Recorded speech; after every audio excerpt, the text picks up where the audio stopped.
कल्याण मंत्र। ॐ ओम सर्वे सर्वे भवन्तु भवन्तु सुखिनः, सर्वे सर्वे सन्तु सन्तु निरामयाः, सर्वे सर्वे भद्राणि भद्राणि पश्यन्तु, मा कश्चित् मा कश्चित् दुःखं। दुःखभाग् भवेत्। ओम शांति ॐ शान्ति शांति शान्ति शांति। शान्तिः। सभी को प्रणाम, सादर प्रणाम। आज हम लोग एक नवीन विषय के साथ हम उपस्थित हुए हैं और हमारे साथ जो विशेष अतिथि हैं हेमंत वर्मा जी, जाना माना चेहरा सभी के लिए। जो विषय है कि जो भारत का जो सिनेमा है उसका भूत कैसा रहा, अतीत कैसा रहा, वर्तमान किस प्रकार हम लोग देख रहे हैं और अतीत में क्या क्या हो सकता है, उसकी संभावनाएं। हेमंत जी निरंतर वेब सीरीज पर काम कर रहे हैं और यह समय वेब सीरीज का ही है। दादा फाल के द्वारा जो पहली फिल्म भारत की जो बनी थी, उनके द्वारा निर्मित निर्देशित फीचर फिल्म थी राजा हरिश्चंद्र, 1913 में रिलीज हुई थी। यदि हम लोग वहां से आरंभ करते हैं और आलम आरा से होते हुए भारतीय सिनेमा को देखते हैं तो कई पड़ाव हमारे सामने आते हैं। जैसा मैंने कहा कि यह समय जो है वेब सीरीज का है, कई वेब सीरीज पर प्रचलन में है। नाना प्रकार की फिल्में घर बैठे बैठे देखने को मिल रही हैं। अब सेंसर बोर्ड भी उस तरह से प्रभावी नहीं रह पाया है, अर्थात उसके दायरे से बहुत सारी चीजें बाहर हो गई। न जाने क्यों हम बिना सेंसर की फिल्मों को भारत में प्रदर्शित करने की अनुमति दे रहे हैं। मुझे नहीं पता कि इसके पीछे क्या है, हेमंत जी बेहतर जानते होंगे, वो उनकी विशेषज्ञता है, उस क्षेत्र में काम कर रहे हैं। फिल्म एसोसिएशंस है और भी बहुत सारी चीजें हैं, अभिनेताओं का अपना एसोसिएशन है। लेकिन आप देखिए कि यदि उदाहरण के लिए हम लोग देखें तो जो अति उच्चाकांक्षी अपना जो पड़ोसी है, जिसको मैं प्रायः विस्तारवादी देश कहता हूँ, चीन में, क्रीमिया में, उत्तर कोरिया में, रूस में और भी देश हैं जैसे सीरिया में, नेटफ्लिक्स जैसा प्लेटफॉर्म उपलब्ध नहीं है, वहां पर अनुमति नहीं।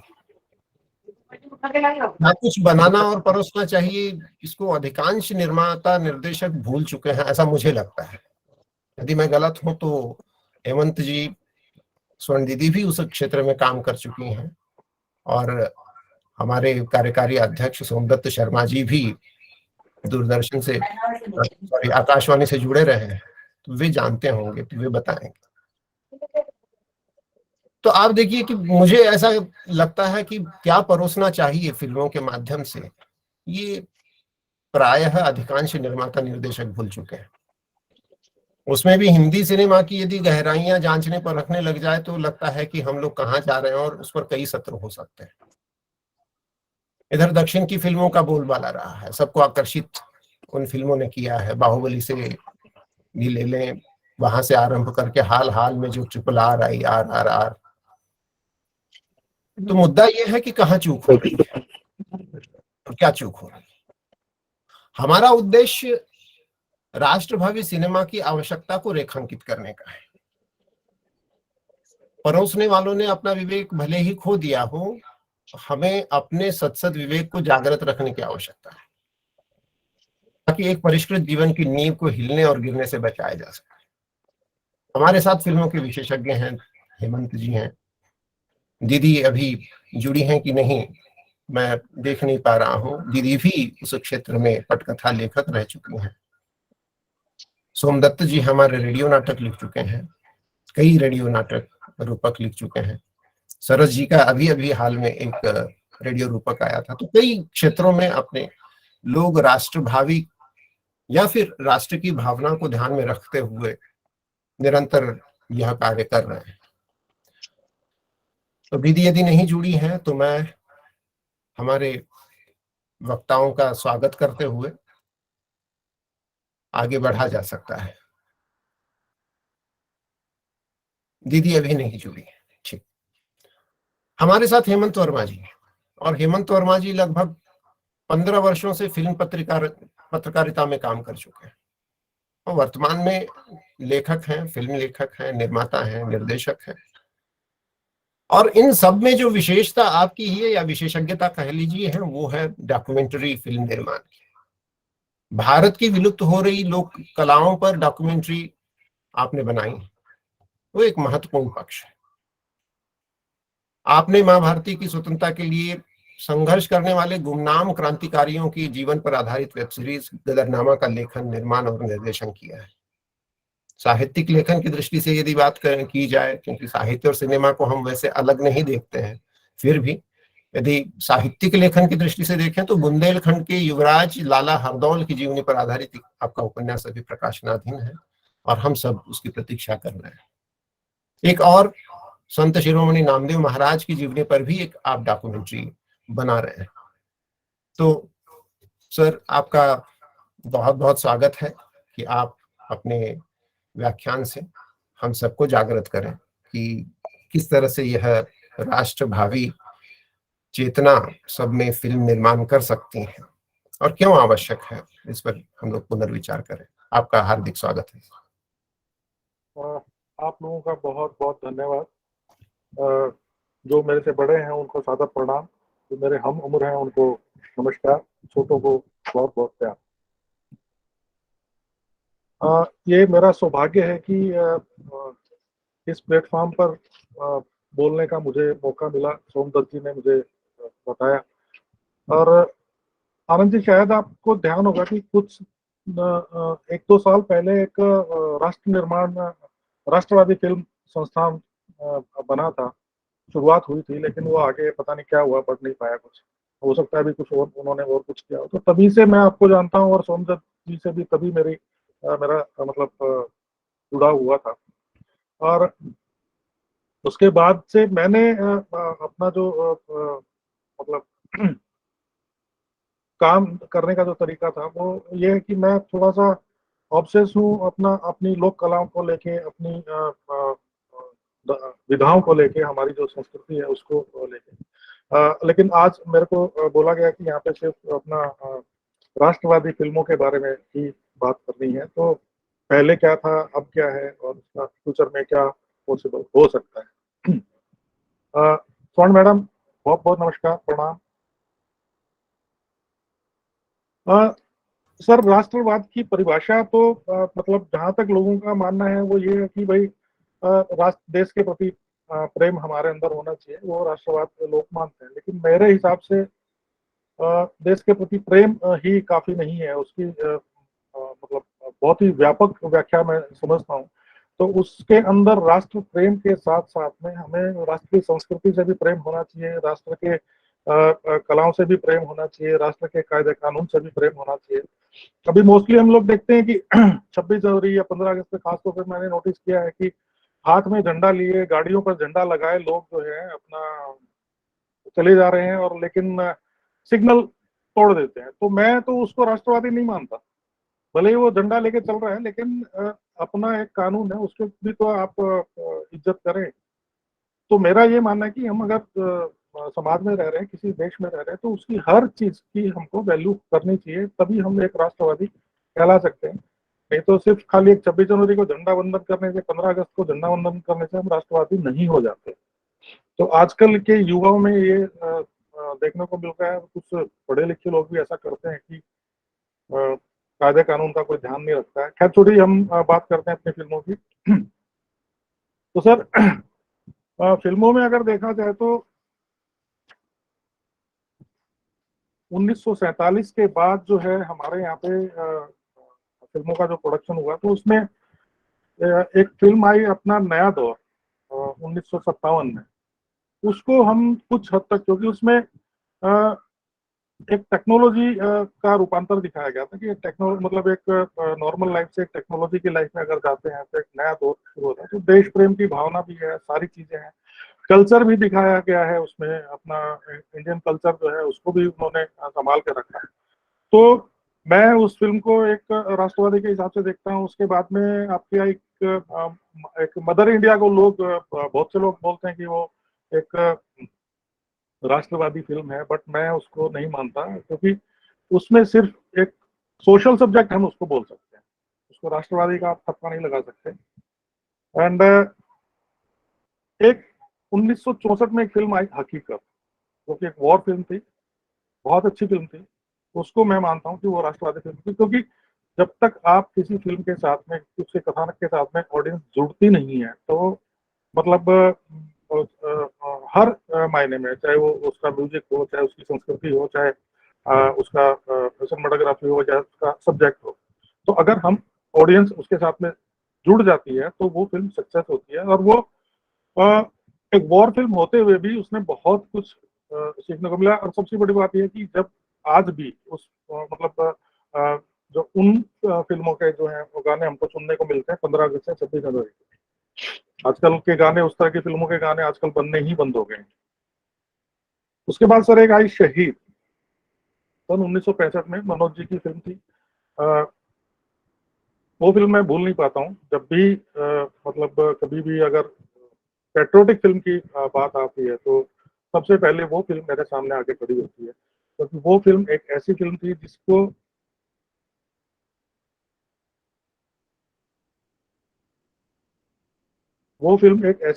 जिसको कि अगर आज भी अगर हम लोग देखते हैं तो एकदम दिल को छूती। और मेरा ये मानना है कि उस जमाने में जो सिनेमा बनता था, वो राष्ट्रवादी हो या कोई भी हो, तो उस जमाने में सिनेमा दिल से बनाते थे लोग। मनोज जी ने जो फिल्म बनाई वो दिल से बनाई है। हालांकि डायरेक्टर उसके दूसरे थे, मनोज जी नहीं थे। नया नया देश को आज़ादी मिली थी, कुछ 15 साल ही हुए थे, ज्यादा लंबा पीरियड नहीं था। 17 साल के बाद ये फिल्म आई थी और बहुत ही सक्सेस। आज भी उसके अगर आप गाने सुनो, ध्यान से सुनो, तो आपके रोंगटे खड़े हो जाते हैं। मतलब कहने की कोई बात नहीं कि उसके बाद उस जैसी फिल्म, हालांकि भगत सिंह जी की लाइफ पे 2-3 फिल्में और भी आई, बॉबी देओल की थी एक, अपना ये अजय देवगन साहब की थी, बट वो बात उसमें नहीं थी। तो एक उस फिल्म का मैं मान के चलता हूँ कि वो 100% जो है पेट्रोटिक फिल्म है, एक राष्ट्रवादी फिल्म है। उसमें भी हमारे जो फोक को भी थोड़ा सा उन्होंने ध्यान में रखा है, उसको भी छुआ है, और अपने जो एक रीति रिवाज हैं वो भी उन्होंने उसमें रखे हैं। और एक उसके बाद में आई सर, एक 3 साल बाद आई मनोज जी की एक फिल्म आई उपकार। मैं ये खुले दिल से बोल सकता हूँ कि पेट्रियोटिक फिल्में या राष्ट्रवादी फिल्में बनाने में नंबर 1 मनोज कुमार जी को मैं मानता हूँ, क्योंकि उनकी फिल्मों में मतलब सिर्फ एक झंडा लेकर चलने वाला राष्ट्रवाद नहीं होता था। उनकी फिल्मों में हमारे देश की संस्कृति को भी वो दिखाते थे, हमारे खेत खलिहानों को भी दिखाते थे। आप अगर अभी पिछले कुछ सालों की अगर आप फिल्में उठा के देखेंगे, तो मेरे को नहीं लगता कि कुछ 20 साल से पहले का सिनेमा अगर आप देखेंगे तो उसमें आपको गांव, खेत खलिहान आपको हिंदी फिल्मों में नजर ही नहीं आएंगे। मतलब हमारा सब पूरा की पूरी फिल्मोग्राफी जो है आजकल, आज की डेट में, या तो फॉरेन में फिल्में शूट हो रही है, हिंदी फिल्में जितनी भी हैं, या फिर आपका मेट्रो सिटीज में। मतलब छोटे गांव की कहानी तो इन्होंने कहना ही बंद कर रखा है ऑलमोस्ट। एक आध फिल्मों की बात छोड़ दीजिए, बस मेन मुद्दा वही है कि छोटे गांव की कहानी। श्रवण जी कुछ बोलना चाह रहे हैं आप? आपका माइक अनम्यूट कीजिए। आप कंटिन्यू करिए हेमंत जी, श्रवण जी को बोलना है तो हेमंत जी, बाद में बोलेंगे। आपका चलने दीजिए। जी जी। नहीं, वो कुछ बीच में उनका लिप्स हिल रहा था, इसलिए नहीं मेरे नहीं को नहीं, लगा ठीक नहीं आप बोलना चाह रहे हूँ। वो बाद में बोलेंगे, आप क्योंकि बोलते रहिए। मनोज जी की आप उपकार देख लीजिए, 100% पेट्रियोटिक फिल्म, राष्ट्रवादी फिल्म मैं मानता हूँ उनको। उसके बाद उनकी पूर्व पश्चिम आई, जिन्होंने जिसको उन्होंने मतलब पूरे वर्ल्ड में अपने हिंदुस्तान के कल्चर को उन्होंने लेके गए, दिखाया उन्होंने। और उसके बाद उनकी एक और फिल्म मैं मानता हूँ कि वो भी राष्ट्रवादी के हिसाब से है, कि क्रांति आई थी आपकी 1981 में। उसके बाद मनोज जी का काम मेरे को कुछ समझ में नहीं आया। एक कुछ फिल्में जो हैं वो आप राष्ट्रवादी बोल सकते हैं, जो कि बायोग्राफिकल फिल्में हैं। जैसे मेन है गांधी जी का, हालांकि शहीद भी एक बायोग्राफी ही थी, अपना क्या नाम है, शहीद भगत सिंह जी की। और उस एक गांधी जो है वो तो वर्ल्ड फेम फिल्म हुई थी रिचर्ड एटनबरो की, जिसको ऑस्कर ऑस्कर भी काफी मिले थे। उसको एक आप राष्ट्रवादी बोल सकते हैं। और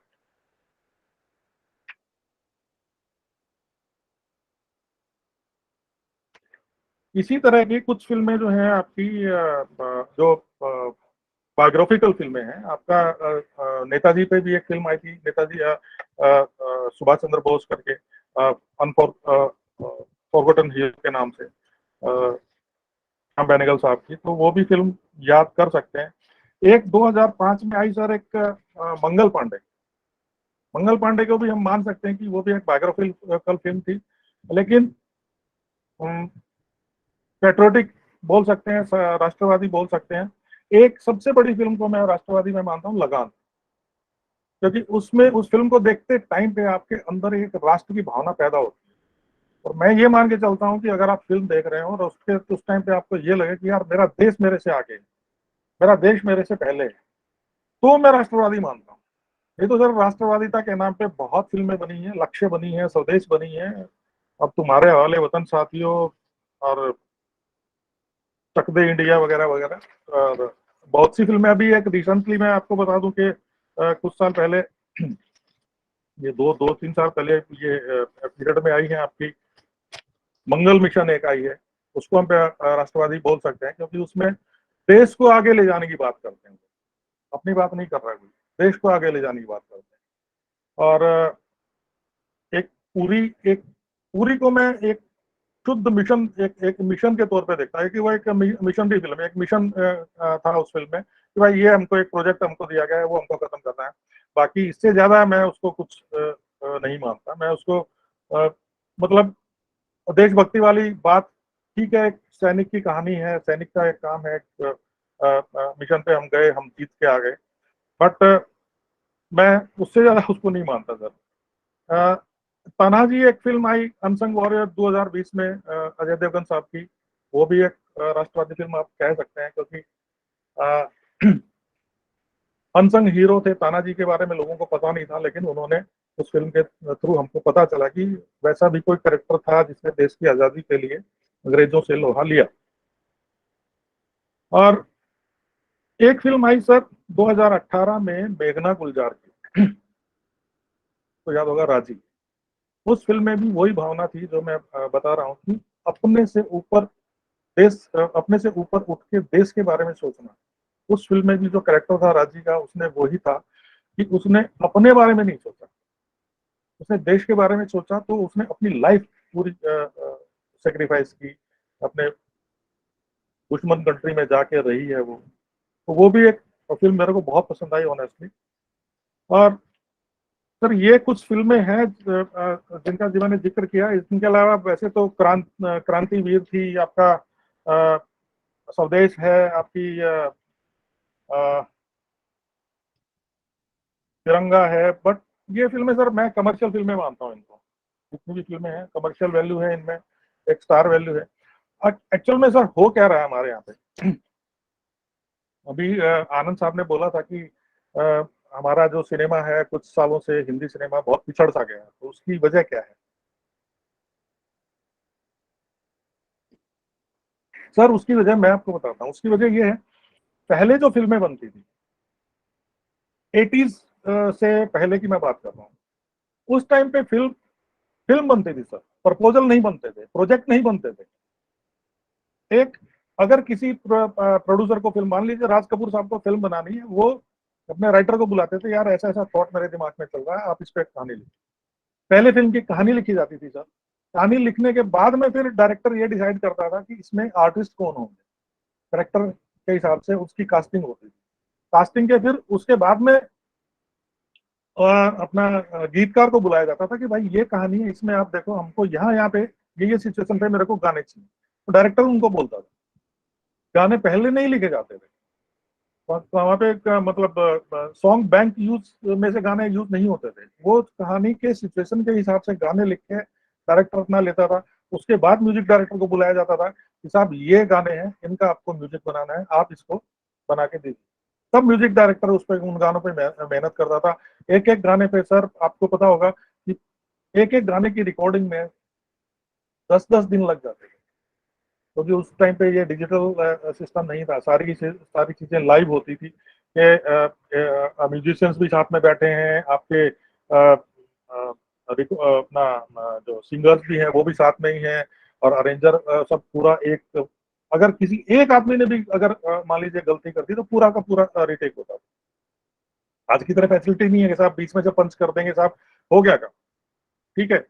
और सबसे बड़ी खास बात यह है कि सर गाना रिकॉर्डिंग से पहले, मैंने खैर देखा नहीं है लेकिन मैंने थोड़ा बहुत देखा है, बट सुना है लोगों के मुंह से, पुराने लोगों से, जो लक्ष्मी के साथ में मैं एक दो बार मेरी मुलाकात हुई तो पता चलता था कि गाना रिकॉर्डिंग से पहले म्यूजिक डायरेक्टर जो कितना भी बड़ा सिंगर हो, चाहे लता जी हो, चाहे वो मोहम्मद रफी साहब हो, चाहे कोई भी हो, उनको उनके साथ में अपने म्यूजिक रूम में रिहर्सल्स होती थी, और जब तक म्यूजिक डायरेक्टर सेटिस्फाइड नहीं हो जाता था अपने गाने से, उसके परफॉर्मेंस से सिंगर की, तब तक वो गाना रिकॉर्ड नहीं करते थे, चाहे कुछ भी हो जाए। इसलिए आपको पता होगा कि पहले फिल्में 1 साल 2 साल का पीरियड उनको लगता था बनने। आजकल तो टाइम 1 महीने में पूरी पिक्चर खत्म हो जाती है। आज क्या हो रहा है सर अच्छा ठीक है, म्यूजिक पार्ट हो गया, उसके बाद फिर आपके साथ लोकेशन देखी जाती थी कहानी के हिसाब से। अगर आपकी लोकेशंस आपको अवेलेबल हैं तो ठीक है, नहीं तो फिर सेट लगाए जाते थे, स्टूडियो सेट लगा के फिल्म शूट की जाती थी। तो ये एक पूरा प्रोसेस था। उसके बाद एडिटिंग है, डबिंग है, मिक्सिंग है, वो सारा एक प्रोसेस था। आज क्या हो रहा है सर, आज अगर किसी को, आज बन रहे हैं प्रोजेक्ट, बन रहे हैं आज फिल्में नहीं बन रही सर, आज प्रोजेक्ट बन रहे हैं। आज प्रोड्यूसर ये बोलता है कि यार मेरे पास अगर सब अच्छा सब्जेक्ट है, मैं किसी प्रोड्यूसर के पास जाता हूँ तो वो मेरे को कहानी नहीं सुनता सर, वो मेरी स्टोरी है ना फाइल साइड में रख देता है, बोलता है हेमंत मेरे को आप एक बात बताओ खाली, आप किस आर्टिस्ट को लेके आ सकते हो? शाहरुख खान है आपके पास, कहानी हो जाएगी यार, कहानी की टेंशन नहीं है सर। यही एक वजह है कि कहानी हो जाएगी का जो एक दिमाग में इन लोगों के जो बैठा हुआ है ना, हिंदी सिनेमा वालों के खास तौर पे, उसी की वजह है कि आज हमारी जो धीरे धीरे हम लोग पतन की तरफ जा रहे हैं। हमारे पे या तो हॉलीवुड सिनेमा हावी हो रहा है, या फिर हमारे ऊपर साउथ की फिल्में हावी हो रही है। आज क्या वजह है कि हिंदी बेल्ट में आपकी साउथ की फिल्में तो 100-200 करोड़ का बिजनेस कर जाती है, और हमारी एक fresh film, Akshay Kumar hero है साहब, पृथ्वीराज चौहान जैसी फिल्म है, पानी नहीं मांगती, यशराज का बैनर है साहब। क्यों? कहानी में नयापन नहीं है सर, और ये लोग सुनना नहीं चाहते। वैसे आप बात करेंगे, मीडिया के सामने आएंगे प्रोड्यूसर तो बोलेंगे नहीं साहब हमको तो तलाश है, अच्छी स्टोरी चाहिए हमको, हम कुछ अच्छा करना चाहते हैं। और आप अच्छी स्टोरी लेके जाओ तो उनका वही ढाके 3 पात, अरे आपने वो साउथ की फिल्म देखी है, वैसा कुछ है तो आप लेके आओ, हम करते हैं। वैसा कुछ लेके जाओ तो बोलेंगे साहब अच्छा ठीक है, ये तो ठीक है, आप एक बताओ आर्टिस्ट कौन है आपके पास? सर मेरे एक सब्जेक्ट की वजह से, एक सब्जेक्ट है मेरे पास में जिसके लिए मैं कम से कम भी 10 प्रोड्यूसर्स को मिला, सबने मेरे से एक ही सवाल है, आपके पास आर्टिस्ट हीरो कौन है? मैं बोला सर मेरी कहानी अपने आप में हीरो है, आपको हीरो किसी को भी ले लो कोई फर्क नहीं पड़ने वाला। बोलते नहीं। मैंने साउथ के 3 आर्टिस्ट जाके साइन किए उसके लिए, वो मेरे बीच में प्रोड्यूसर छोड़ के चले गए। ये मेरा बैड लक। तो सर समस्या यही है कि जब तक हमारे प्रोड्यूसर हिंदी वाले इस बात को नहीं समझेंगे कि कहानी की अहमियत को समझना बहुत जरूरी है, और ये लोग कहानी को बाईपास कर देते हैं। इनके लिए कहानी इंपॉर्टेंट नहीं है, इनके लिए सिर्फ स्टार इंपॉर्टेंट है। शाहरुख हो, सलमान हो, अमिताभ हो, अनिल कपूर हो, अक्षय कुमार हो, अजय देवगन हो, इन लोगों में से कोई है तो ठीक है, ये तो आप भूल जाओ। और सबसे बड़ा अभी जो अपना आनंद जी ने बोला कि नेटफ्लिक्स जो है फॉरेन में बैन है, सर मैं एग्री करता हूँ। और हमारे यहाँ पे नेटफ्लिक्स ने और अमेजोन ने, आप भी सहमत होंगे, उसके बाद एमएक्स प्लेयर भी है, इतनी गंदगी फैला दी है ना वेब सीरीज के नाम पे, आपको सिर्फ नंगापन, गालियों के बौछार, और मतलब आप फैमिली के साथ में बैठ के देख ही नहीं सकते। मैंने सर 5 साल पहले एक बहुत ही नीट एंड क्लीन मेरे फिल्म बनाई हिंदी में, ब्लैक कॉफी के नाम से।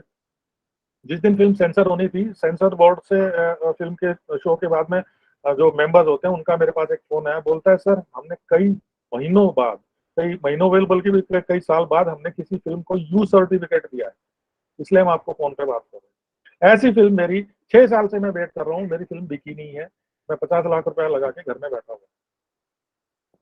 वजह क्या है साहब? आपकी फिल्म में एक्टर नहीं है। मेरी फिल्म में सुहासिनी मूले हैं, आपका वीरेंद्र सक्सेना जी, बोलता आपके तो स्टार कास्ट नहीं है, आप इनको ले लेते उनको ले लेते तो हम खरीद लेते। और हिंदी सिनेमा की पहली पिक्चर है सर जिसमें सिर्फ 2 ही आर्टिस्ट हैं, सिर्फ 2 कलाकारों को लेके मैंने पूरी पिक्चर बनाई, 1.5 घंटे की फिल्म। और मैं, आप उस फिल्म को देखोगे तो मैं बोल सकता हूं कि वो भी एक राष्ट्रवादी फिल्म है, क्योंकि उसमें मैंने देश की अपना अपना जो हमारी जो टैलेंट है, हमारा इंडिया, अपने देश का जो टैलेंट है उसको बाहर जाने से कैसे रोका जाए, उस वो एक सब्जेक्ट है कि हमारे बच्चे बाहर चले जाते हैं, वापस कोई नहीं आता, पढ़ने के लिए जाते हैं, पढ़ने के बाद वही नौकरी, वही रहना, वही खाना, वही शादी, सब सेट। वो एक मेरे पास सब्जेक्ट था, उसके ऊपर मैंने फिल्म बनाई है। आप, मैं घर में देखता हूँ अपने आराम से बैठ के, अभी तक मेरी फिल्म रिलीज नहीं हो पाई। तो ये एक सबसे बड़ी समस्या है। और फ्यूचर वेब सीरीज का तो फ्यूचर ये है कि जिसके जो मन में आए वो बनाए, क्योंकि सेंसरशिप है नहीं वेब सीरीज पे, और सेंसरशिप नहीं है तो ये लोग तो खुले सांड हो गए, जहां मर्जी जो मर्जी उनको। मतलब कहीं आपको सीन में कभी कभी ऐसा महसूस होता है यार इसमें तो जरूरत ही नहीं थी यार आपको गाली गलौज करने की, फिर भी आप जबरदस्ती क्यों? क्योंकि साहब वहां पे जो बैठे हुए ना बेवकूफ लोग, जो सेलेक्ट करने वाले, जो एमबीए कर करके 5-5 2-2 3-3 साल लगा के जो वहां पे बैठे हुए हैं, नए नए लड़के हैं, नए नए लड़कियां हैं, उनको कुछ मतलब नहीं है, उनको बस यो मतलब ये है, हर चीज फास्ट फूड जैसी होनी चाहिए, गाली गलौज नंगापना, ये उनका क्राइटेरिया है। ये तीनों चीजें अगर आपके पास में है तो आपकी फिल्म में कोई कहानी है, नहीं है, कोई मतलब नहीं है, तो तुरंत आपको एक्सेप्ट कर ले, तुरंत आपकी चीज बिक जाएगी। और आप भले ही कितनी भी अच्छी चीज बना लो, आपको पाप मतलब बेचने के लिए आपको रुला देंगे वो लोग। तो इसका सोल्यूशन मेरे को तो कुछ समझ में नहीं आ रहा है। इसका सोल्यूशन सरकार ही कर सकती है साहब, क्योंकि नेक्स्ट जैसे चाइना और इन लोगों ने बंद किया है, तो यहाँ भी बंद करो या फिर सेंसरशिप लागू करो। सर मैं ये कहते हुए मुझे कोई हिचक नहीं है कि मेरे घर में, मेरी फैमिली में लोगों ने, हमने टीवी देखना बंद कर रखा है, हिंदी फिल्में देखना बंद कर रखा है। अगर हमको देखना होता है बच्चों को, तो फैमिली वाले मेरे सिर्फ और सिर्फ पाकिस्तानी सीरीज देखते हैं, क्योंकि उनके सीरीज आप आंख बंद करके बीवी बच्चों के साथ बैठ के आराम से देख सकते हो, कहीं आपको कोई बदन तक छूटा नजर नहीं आएगा, नंगापन तो दूर की बात। मेरे को एक बात समझ में नहीं आती कि जब वो लोग अपनी संस्कृति को, अपने संस्कारों को संभाल के रख सकते हैं, तो हम लोग कहाँ जा रहे हैं? हम लोग क्यों नहीं कर सकते? हमारे साथ में क्या प्रॉब्लम है? ऐसी प्रॉब्लम है मानसिकता की। हम आज भी, वो लोग अंग्रेजों की मानसिकता के गुलामी से निकल गए, हम लोग आज भी वहीं फंसे हुए हैं, हम लोग आज भी गुलाम है सर। आप एक बात बताइए, आज की डेट में हम लोग बात बड़ी बड़ी करते हैं, हमारे पास में हिंदी सिनेमा का अपना नाम नहीं है सर, अपना नाम नहीं है। बॉलीवुड, बॉलीवुड का मतलब क्या है? आप मेरे को कोई एक आदमी आके बता दे कि बॉलीवुड का मीनिंग क्या है, शाब्दिक अर्थ क्या है बॉलीवुड का?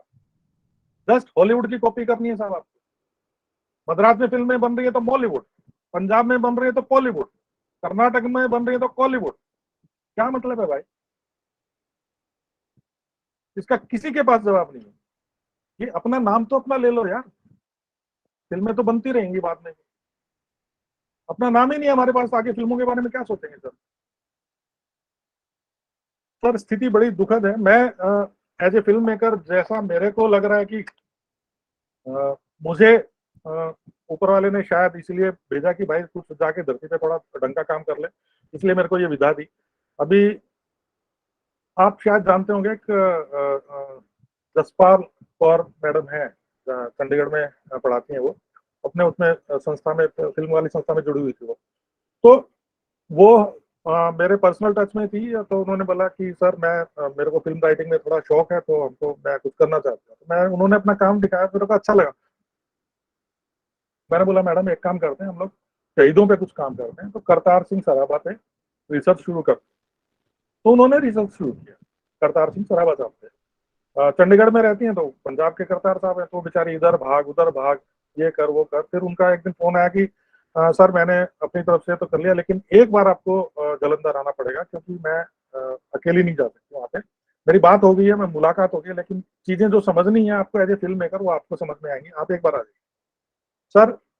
जालंधर में एक संस्था है, देशभक्त यादगार कमेटी, जीटी रोड पे ही है, बहुत बड़ा ऑफिस है, और ये प्राइवेट संस्था है, सरकार का इससे कुछ लेना देना नहीं। सर जैसे ही मैं बॉम्बे से गया वहाँ पे, चंडीगढ़, चंडीगढ़ से फिर जालंधर गए हम लोग। जैसे ही हम लोगों ने संस्थान में एंटर किया हूँ मैं, अ, मेरे दिमाग ने काम करना बंद कर दिया। वहां पे सिर्फ और सिर्फ हजारों शहीदों की डेटाज मौजूद है।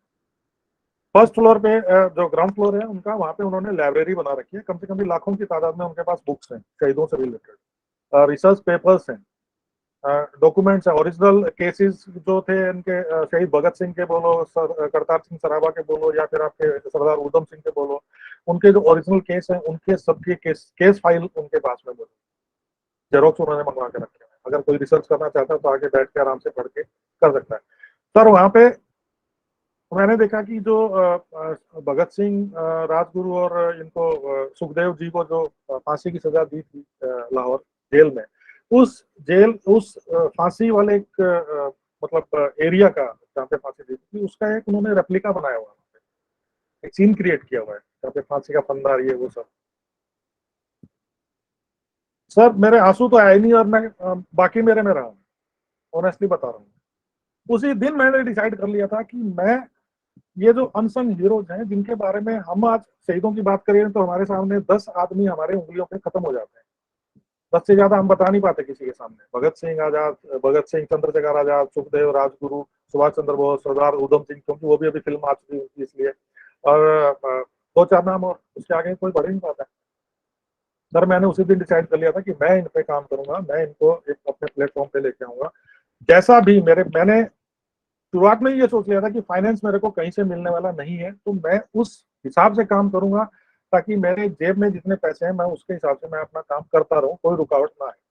मैं वहां से रिसर्च किया, मैंने वहां से कुछ बुक्स खरीद के लाया। उसके बाद बॉम्बे आने के बाद में मैंने और किताबें मंगवाई, मैंने लिखना शुरू किया। 6 महीने में मैंने करीब 25 एपिसोड उनके लिखे। 25 एपिसोड लिख के फिर मैं वापस जलंधर गया। फिर वहां पे एक है, सतीश जी करके हैं, एक वो हालांकि है तो एक टीचर, लेकिन 20 साल से शहीदों के पीछे दीवाने हैं वो। मतलब उनका घर अपने आप में एक बहुत बड़ी लाइब्रेरी है। उन्होंने भी काफी किताबें लिखी हैं, उनकी मिसेज ने भी बहुत सी किताबें लिखी हैं। तो उनके घर पे गया, उनको मैंने पूरा 25 के 25 एपिसोड्स मैंने उनको रेफर मतलब सुनाए, बताए, उनसे करेक्शंस करवाए कि सर हो सकता है मैं अनाड़ी आदमी हूँ, बहुत मैं मतलब जैसा मेरे बुद्धि में है मैंने लिखा, आप इसको देख लीजिए कि डेट वगैरह में कोई मिस्टेक ना हो। तो वो उन्होंने करके दिए। उसके बाद हमने उनसे एक लिस्ट मांगी कि आपके एरिया पंजाब में, जलंधर, अमृतसर के आसपास के एरिया में अगर कहीं शहीदों के कोई स्मारक है, कोई घर है, कोई गांव है, तो वो आप हमको बता दीजिए।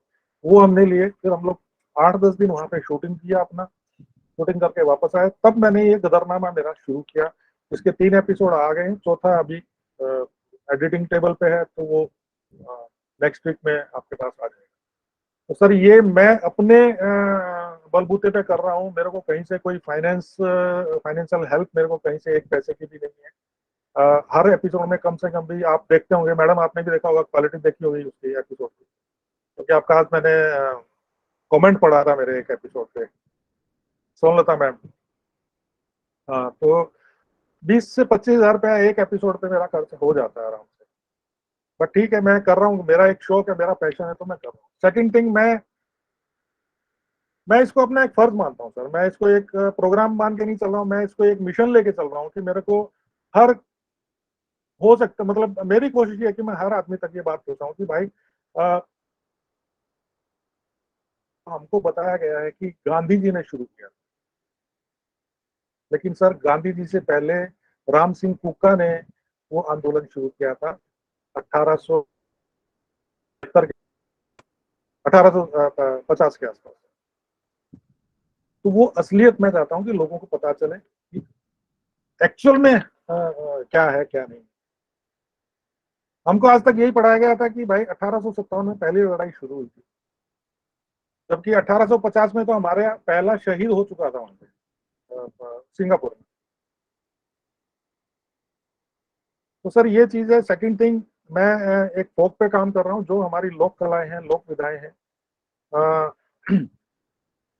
उनको मैं आने वाली जनरेशन के लिए मैं सहेज कर रखने की कोशिश कर रहा हूँ, कि ताकि कल को हमारे बाद में हमारे बच्चों को पता तो चले कि हाँ हमारे पास में ये भी था, ये भी था। उसके तले मैंने करीब 5 फिल्में मैंने बनाई सर, 30-30 मिनट की सारी फिल्में हैं। सारे के सारे प्रोजेक्ट मेरे सेल्फ फाइनेंस हैं। घर वाले मेरे से परेशान हैं कि भाई आप पैसा डालते जा रहे हो क्या है, पर ठीक है, मेरा अपना पैशन है, मैं कर रहा हूँ। वो एक मेरा प्रोजेक्ट चल रहा है, उसको मैंने अभी फर्स्ट एपिसोड एक अलग से मैंने यूट्यूब पे डाला हुआ था, फोक यात्रा के नाम से, अगर आपने देखा होगा तो। उसमें एक पद्मश्री अवार्डी है वॉर्ली पेंटर। तो सर ये काम जो मेरे बस में है मैं कर रहा हूँ, और बाकी फीचर फिल्म के लिए मेरी कोशिश जारी है कि मैं, लेकिन मेरी शर्त यही है कि मैं अगर करूंगा तो साफ सुथरी फिल्म करूंगा। मैं कोई गाली गलौज या इस तरह का कोई मसाला वाला काम मैं नहीं, क्योंकि मेरे पास में ये स्ट्रगल मेरी नहीं है कि मेरे को घर का खर्चा, किचन चलाना है, बच्चे घर संभाल रहे हैं, मैं फ्री। मेरी आज स्ट्रगल यही है कि मैं अपना काम कितनी ईमानदारी से कर सकता हूँ। ये मेरा एक मार्ग है सर। मेरे पास इतना ही मटेरियल था बोलने के लिए।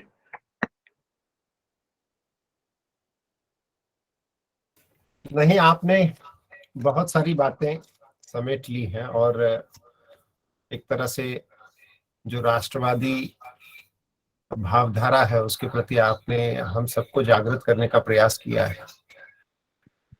एक जो दौर चल रहा है बहुत लंबे समय से, जहां से समाजवाद शब्द जो है धीरे धीरे आ जाता है, और यों कहिए कि यदि मैं कहूं कि वो हर किसी के मन मस्तिष्क में पसर जाता है बिल्कुल, तो वहां से भारत तोड़ो वाला एक दौर मुझे लगता है कि आरंभ हुआ है। और वे शक्तियां आज भी उसी रूप में उतनी ही प्रभावी ढंग से लगी हुई हैं, निरंतर कार्यरत कर रही हैं। इसीलिए कभी कभी कोई डॉक्यूमेंट अचानक निकल कर आ जाता है सामने। तो ये आवश्यक है कि भारतीय जनमानस वास्तव में इतना भ्रमित क्यों है, उनको जगाने का काम आप जैसे लोगों को करना होगा, हम जैसे लोगों को करना होगा। और ये हमारा काम ही है कि हम लोग सतत राष्ट्र जागरण का काम करें। दूसरा एक दौर चलता है, वो है चयनात्मक चुप्पी वाला दौर, कि सेलेक्टिव मौन साध लेते हैं, बोले कि नहीं इस विषय पर तो बोलना ही नहीं है, चाहे कुछ भी हो जाए। हिंदी सिनेमा की बात जब आप कर रहे थे तो एक महत्वपूर्ण बात जो आई कि शहरों की ओर का रुझान बहुत अधिक है और ग्रामीण संस्कृति धीरे धीरे नदारत है। और आपने जिस तरह से कलाओं की, लोक कलाओं की बात की, हमारे सोमदत्त जी दीदी का भी बहुत अच्छा काम है। लोक कलाओं को लेकर लगातार जो काम होना चाहिए कहीं ना कहीं बीच बीच में खंडित हो जाता है। सोमदत्त जी ने काफी प्रयास किए थे आकाशवाणी के माध्यम से, जो भारतीय लोक संपदा संरक्षण महापरियोजना थी, वह केवल छोटी परियोजना नहीं थी, बहुत बड़ी परियोजना थी। तो आप लगातार लगे हुए हैं, और इसलिए जब सोमदत्त जी से बात हो रही थी तो कहा कि हेमंत जी को बुलाना चाहिए, क्योंकि एक बात जो है राष्ट्रवादी भावधारा का सिनेमा, उसका भविष्य किस तरह से जागृत हम लोग कर सकते हैं। आप देखिए कि समस्यामूलक एक दौर चला है ना, समस्यामूलक साहित्य, समस्यामूलक उपन्यास, नाटक, और धीरे धीरे ऐसी समस्यामूलक सारी सामग्री परोसते परोसते हमें कई वर्गों में जिस तरह से विभाजित कर दिया गया, उसका एक रूप आपको इधर हाल में आई हुई फिल्म फिर दक्षिण की फिल्म है, वो जय भीम है। बहुत पुरानी घटना जिसको आज के समय में जागृत करने का कोई औचित्य नहीं बनता। उस पर मैंने स्वदेश में लिखा, बहुत बार बार वो छपा भी, कई जगह छपा। परंतु मुद्दा ये है कि ऐसी बातों से अंततः क्या साध्य होने वाला है। जब हम लोग भारत के पुनर्निर्माण की बात कर रहे हैं तो ऐसे में इस तरह का जो एजेंडा बीच बीच में आ जाता है, जिसको मैं प्राय कहता हूं कि प्रदर्शनकामी और आंदोलनजीवी जो लोग हैं वह किस तरफ लेके जा रहे हैं।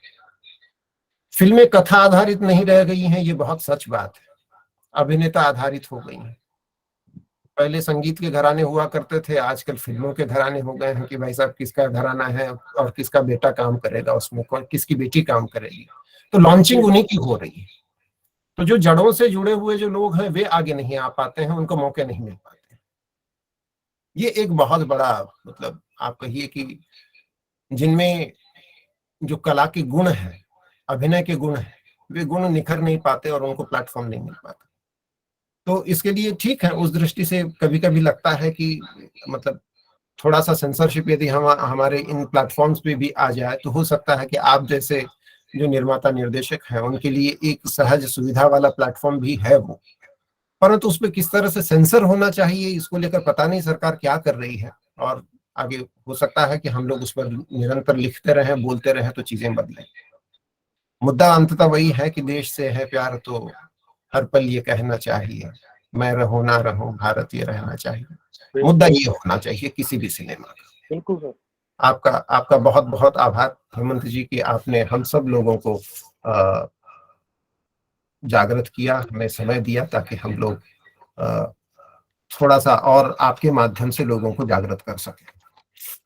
अब मैं अगली कड़ी में हमारे आज के कार्यक्रम के अध्यक्ष, हमारे वरिष्ठ आदरणीय ऋषि जी शर्मा, पूर्व आईपीएस रहे हैं। पोस्टर में मेरी ओर से त्रुटि हो गई थी, आईएएस मैंने कर दिया था, बाद में उसको सुधार नहीं पाया क्योंकि वो सर्कुलेशन में आ चुका था।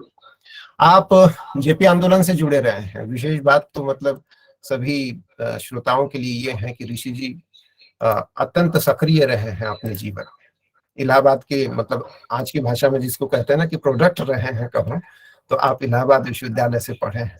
70-80 के दशक में आपने जो राष्ट्रोद्धार के लिए समर्पित संगठन है विद्यार्थी परिषद, उसकी प्रांतीय कार्यकारिणी के आप सदस्य रहे हैं। अभी आपका जो संस्मरण ग्रंथ आने वाला है वो समन्वय प्रकाशन से, वक्त जो गुजर गया। सर आपको गंगा मंडल के कई कार्यक्रमों में हमने सुना है और आपको सुनकर बहुत अच्छा लगता है, तो मैं अधिक समय न लेते हुए आपको आमंत्रित कर रहा हूं कि आपका अध्यक्ष उद्बोधन हो। ऋषि जी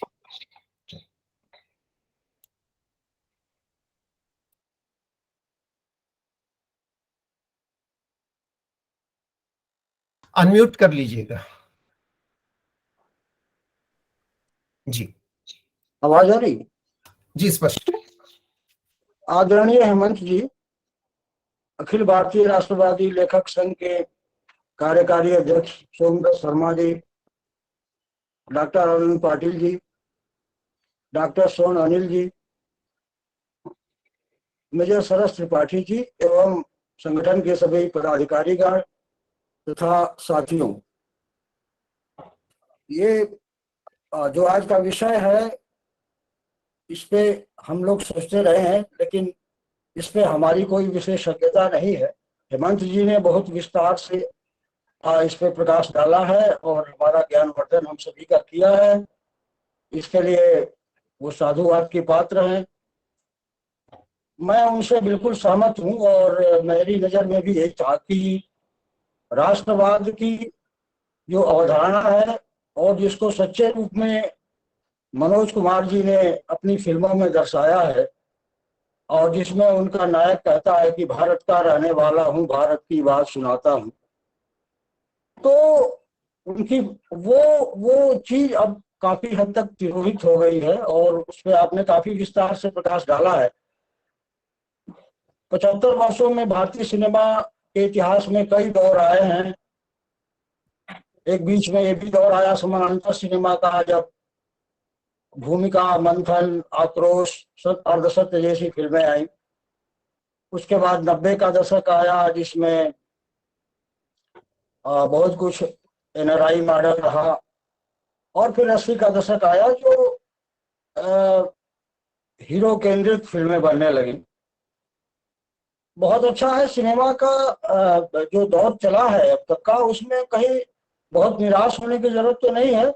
विविध रंग हैं इसमें, लेकिन अब जो इस देश में और इस समाज में एक राष्ट्रवाद की अंतरधारा बह रही है, उस धारा में उस धारा ने लोगों को ये मजबूर करना शुरू कर दिया है कि वो जो भी अनटसेंट कंटेंट के साथ अगर फिल्में बनाएंगे तो वो बॉक्स ऑफिस पे चलेंगी नहीं।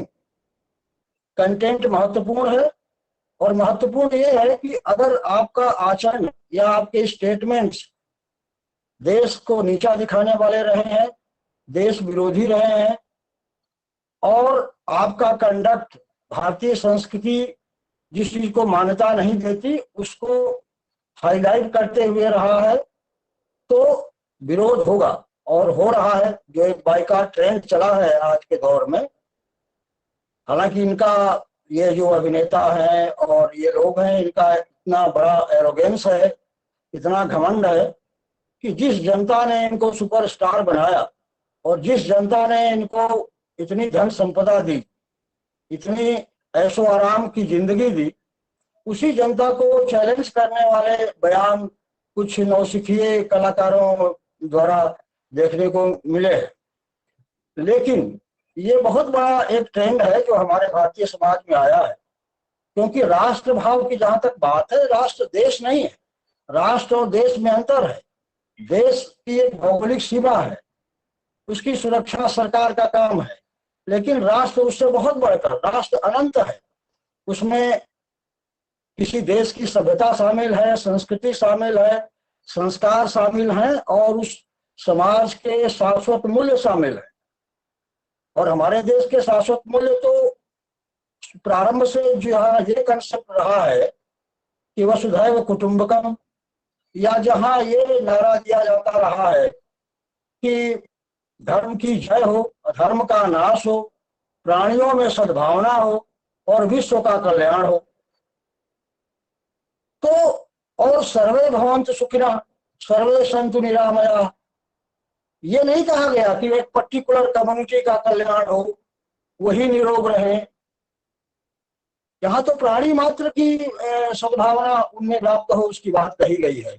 अगर उस संस्कृति को अपमानित करते हुए, उसके प्रतीक, उसकी आस्था के सिंबल जो देवी देवता हैं, उनका मजाक उड़ाने वाली फिल्में आप बनाएंगे, तो अब ये जो राष्ट्रवाद की धारा, अंतरधारा बह रही है, वो इसको टॉलरेट करने के मूड में नहीं है।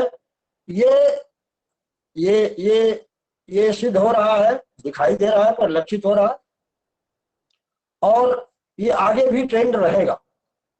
तो अब अभी एक मैं बहुत शॉर्ट में अपनी बात करता हूँ। एक फिल्म आई थी द कश्मीर फाइल्स, हालांकि वो मूलतः कश्मीरी पंडितों की समस्या पर आधारित थी, लेकिन उसमें उसके इतर भी बहुत सी चीजें थी। उसमें संस्कृति भी थी, संस्कृति की रक्षा का भी सवाल था, देश की अस्मिता का भी सवाल था, और बहुत सी चीजों का था जो आज के वैश्विक खतरा है, जो पूरी दुनिया को ग्लोबल लेवल का खतरा है आज के युग में, जिसका नजारा हिंदुस्तान में अभी बहुत रिसेंटली देखने को तमाम गली गली शहर शहर मिलते हैं। उनके प्रति वो फिल्म जागरूक भी करती है और सचेत भी करती है।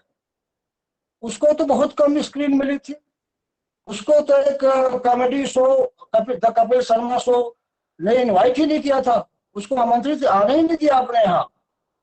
अब किन कारणों से नहीं आने दिया वो एक अलग विषय है, लेकिन वो द कश्मीर फाइल्स जनता के दिलों में बस गई और उसने बहुत अच्छी जबरदस्त कमाई की। जबकि यहाँ बड़े बड़े जो तिस्मार खां थे, उनकी फिल्में बुरी तरह औंधे मुंह गिर चुकी हैं। तो ये मैं तो यही कहता हूँ, भारतीय सिनेमा उद्योग के जो निर्माता हैं और जो अभिनेता हैं, कि समय का घर घर नाद सुनो। अगर समय का घर घर नाद नहीं सुनोगे तो मिट जाओगे। आज की जो भारतीय समाज में राष्ट्रवाद की अंतरधारा बह रही है, उसको कोई संगठन और कोई पार्टी रोक नहीं पाएगी, चाहे वो कुछ भी अपना कर ले। तो इन्हीं शब्दों के साथ मैं अपनी बात को समाप्त करता हूं। बहुत बहुत धन्यवाद। बहुत बहुत धन्यवाद ऋषि जी। आपने मनोज जी वाली उस फिल्म को फिर से जागृत कर दिया सबके बीच। भारत का रहने वाला हूँ, भारत की बात सुनाता हूँ। निश्चय ही जो दौर वर्तमान में चल रहा है राष्ट्रवाद का, और ये बीच बीच में रहा भी है, ऐसा नहीं है कि ये चीजें नहीं रही हैं। बीच बीच में हेमंत जी ने उस ओर इशारा किया भी कि मनोज जी की फिल्मों को लेकर भी उन्होंने कहा कि किस तरह से मनोज जी ने फिल्में बनाई, किस तरह से धीरे धीरे चीजें बदली वगैरह। और जिसकी ओर मैंने कहा कि एक समाजवाद का वो जो दौर आता है, सामाजिक फिल्मों का जो है, तो वो उसने बहुत कुछ भीतर से तोड़ा है। और मुझे लगता है कि भीतर से जब कुछ टूटता है तो उसको ठीक करने में समय भी लगता है, और उस भीतर से जो टूटा हुआ है उसको ठीक करने के लिए हमें निरंतर काम करने की जरूरत है। हेमंत जी जैसे जो लोग लगे हुए हैं, हमें और भी लोगों को खोजना चाहिए हेमंत जी के माध्यम से, और उन्हें निरंतर अलग अलग मंचों पर आमंत्रित करते हुए सबको जगाना चाहिए कि क्यों नहीं होना चाहिए और क्या होना चाहिए। प्रायः एक बात बहुत महत्वपूर्ण हो जाती है कि दोनों में से कोई एक बात यदि आप समझ जाएं कि क्या दिखाना है और क्या नहीं दिखाना है, दोनों में से एक चीज समझ में आ जाए, तब भी सिनेमा बहुत अच्छा हो सकता है। मैं ठीक बोल रहा हूँ नहीं जी, कि क्या दिखाना है और क्या नहीं दिखाना है, दोनों में से कोई एक बात समझ में आ जाए तो पर्याप्त। सर आज नहीं, ये लोग आजकल क्या दिखाना है क्या नहीं दिखाना है नहीं सोचते। ये लोग ये सोचते हैं कि क्या कमाना है और कितना कमाना है। जी जी जी, बिल्कुल आपने आज इशारा किया आज कमर्शियल आज फिल्म का जी आज फिल्म इंडस्ट्री सिर्फ और सिर्फ पैसा कमाने पे लगी हुई है, उसके अलावा कुछ नहीं करती। जी नहीं, जबकि फिल्म जो है, मैं फिल्म को एक बहुत बड़ा माध्यम मानता हूँ। एक ऐसी टेक्नोलॉजी जो आपके पूरे मतलब चेंज ला सकती है। बिल्कुल अवेयरनेस के हिसाब से बोलो, स्कूल्स में बोलो, कहीं भी बोलो। आज ये जो मोबाइल है, आप हमारे हाथ में एक टाइम बॉम्ब आ गया सर। मतलब एक जीता जाता बॉम्ब है। अगर बच्चों को इससे अवेयर नहीं किया गया, नहीं बचाया गया, तो कब ये ब्लास्ट होगा और उससे क्या होगा हमको नहीं मालूम। जी जी आज आप ट्रेन में ट्रेवल करते हैं, आप पहले हम लोग जाते थे ट्रेन में ट्रेवल करते थे तो 80% लोग किताब या फिर आपका मैगजीन्स लेके बैठे रहते थे, पढ़ते थे। आज किसी के हाथ में मैगजीन नहीं मिलेगी, किताब नहीं, सब के सब मोबाइल में। उनका बच्चा भले ही वो बाथरूम की तरफ कहीं से चला जाए, उनको कुछ पता नहीं चलता। ये बहुत ही खतरनाक मामला है। अगर इसमें हमको सुधार कर सकते हैं तो इसके कंटेंट में सुधार करना होगा। जी इस टेक्नोलॉजी को हम नहीं रोक सकते, लेकिन टेक्नोलॉजी में जो कंटेंट जो परोसा जा रहा है उस पर तो हम सेंसरशिप लगा सकते हैं, हमारी सरकार कर सकती है। निश्चय ही निश्चय ही।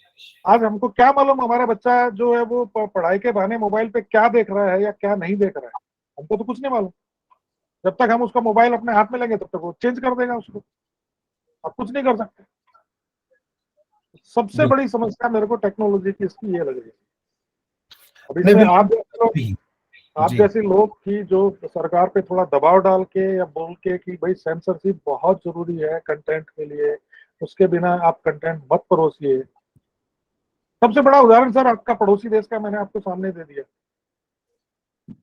बिल्कुल सर वहां पर एक प्रोग्राम चलता है पाकिस्तान में, एक विरासत हेरिटेज के नाम से, विरासत विरसा के नाम से, ठीक है। वो म्यूजिकल प्रोग्राम है। उसमें वो म्यूजिकल प्रोग्राम में अपने मतलब हमारी संस्कृति तो मिली जुली है, संगीत बोलो गीत बोलो सब हमारे उनके एक ही जैसे हैं, ठीक है। वो एक हवेली है लाहौर में, जो प्रोड्यूसर है उनकी अपनी हवेली है, उस हवेली में वो प्रोग्राम करते हैं और वो टेलीकास्ट होता है उनके जो उनका राष्ट्रीय चैनल है उस पर भी, और बाद में यूट्यूब पे भी अवेलेबल। आप एक एपिसोड उसका देखिएगा, उसमें उनके जो जितने भी गाने होंगे या कोई एक गाना वाहियात नहीं मिलेगा, सबके सब गाने अपने कल्चर से रिलेटेड, उससे रिलेटेड। और हमारे यहाँ जो टीवी पे शो चलते हैं, बच्चों को भी क्या सिखा रहे हैं हम लोग।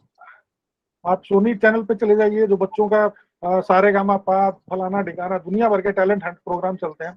किसी एक प्रोग्राम में कोई ढंग का गाना आप सुन लीजिए, जरा बता दीजिए मेरे को एक का गाना आता हो तो।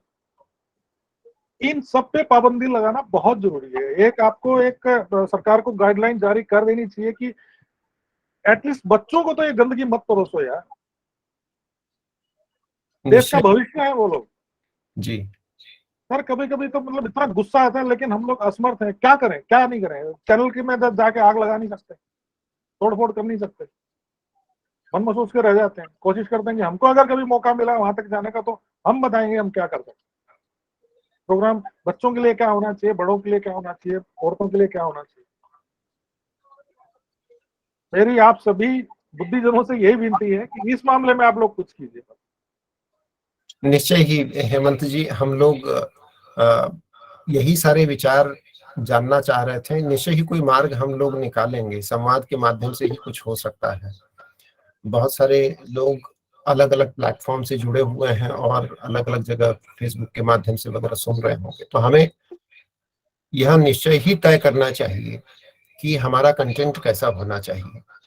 दृश्य श्रव्य माध्यम बहुत प्रभावकारी है और इसलिए उसको और प्रभावी और देश हित में बनाने के लिए सांस्कृतिक पुनर्निर्माण की दृष्टि से हम लोग कैसे उसको रीबिल्ड कर सकते हैं, वो उस पर हमें एक मुहिम छेड़ने की आवश्यकता है। या सभी लेखक जुड़े हुए हैं तो अलग अलग जगह से सभी इन विषयों को लेकर लिख सकते हैं। यदि प्रकाशित होने की समस्या है तो आपके पास मेरा नंबर होगा। मैं सिद्धार्थ जी से निवेदन करूंगा कि चैट बॉक्स में डाल दीजिएगा मेरा नंबर, तो आप मुझसे संपर्क कर सकते हैं। प्रकाशन की व्यवस्था हम देख लेंगे। तो आज का जो कार्यक्रम है वो विशेष रूप से वही राष्ट्रभावी सिनेमा को लेकर था और हमने हेमंत जी को सुना, ऋषि जी को सुना। कार्यक्रम की अगली कड़ी में सोमदत्त जी जुड़े हुए हैं कि नहीं?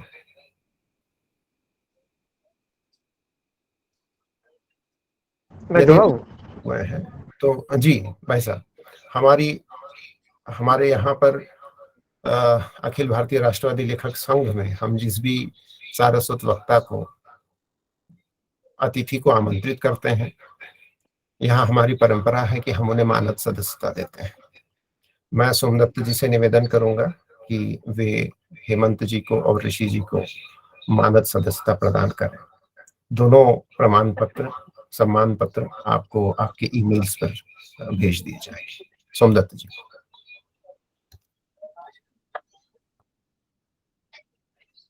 बहुत धन्यवाद आनंद जी, आदरणीय हेमंत जी और आदरणीय ऋषि जी। बहुत व्यावहारिक व्याख्यान सुनने को मिला।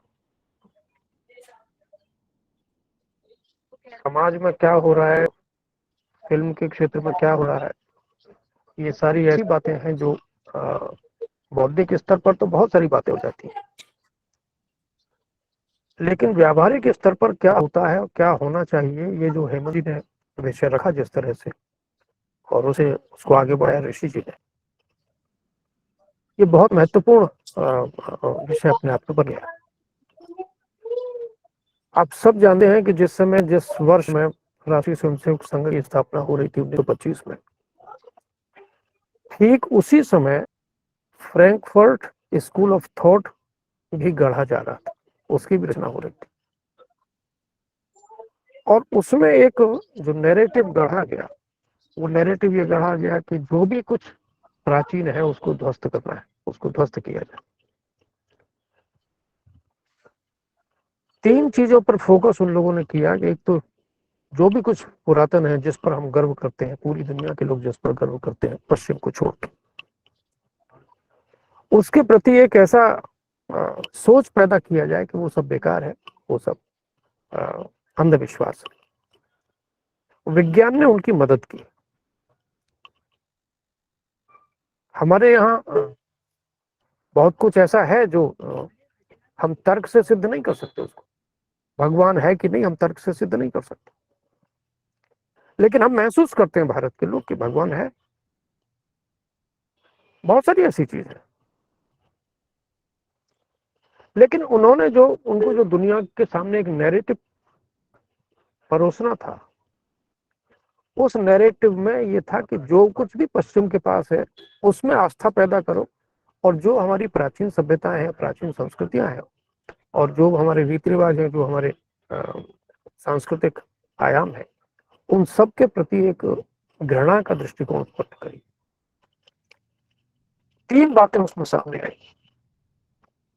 एक थी मीडिया। आप अगर गौर करेंगे तो तीनों के तीनों चीजें इस समय पूरी दुनिया पर हावी है, खासतौर से जहां प्राचीन सभ्यताएं रही हैं, भारत है या एशियन कंट्रीज है सब। और उन्होंने एक पूरी की पूरी भाषा के चीजों को शुरू किया, और आज वो उन्होंने मीडिया का बाकायदे इस्तेमाल किया है। जो लोग इस विषय पर पढ़ना चाहते हैं वो एल्विन टॉफलर की किताब है, और उनके साथ दो राइटर और हैं, मुझे इस समय नाम तो ध्यान नहीं आ रहा, एक व्यापारी है और एक कोई और बुद्धिजीवी।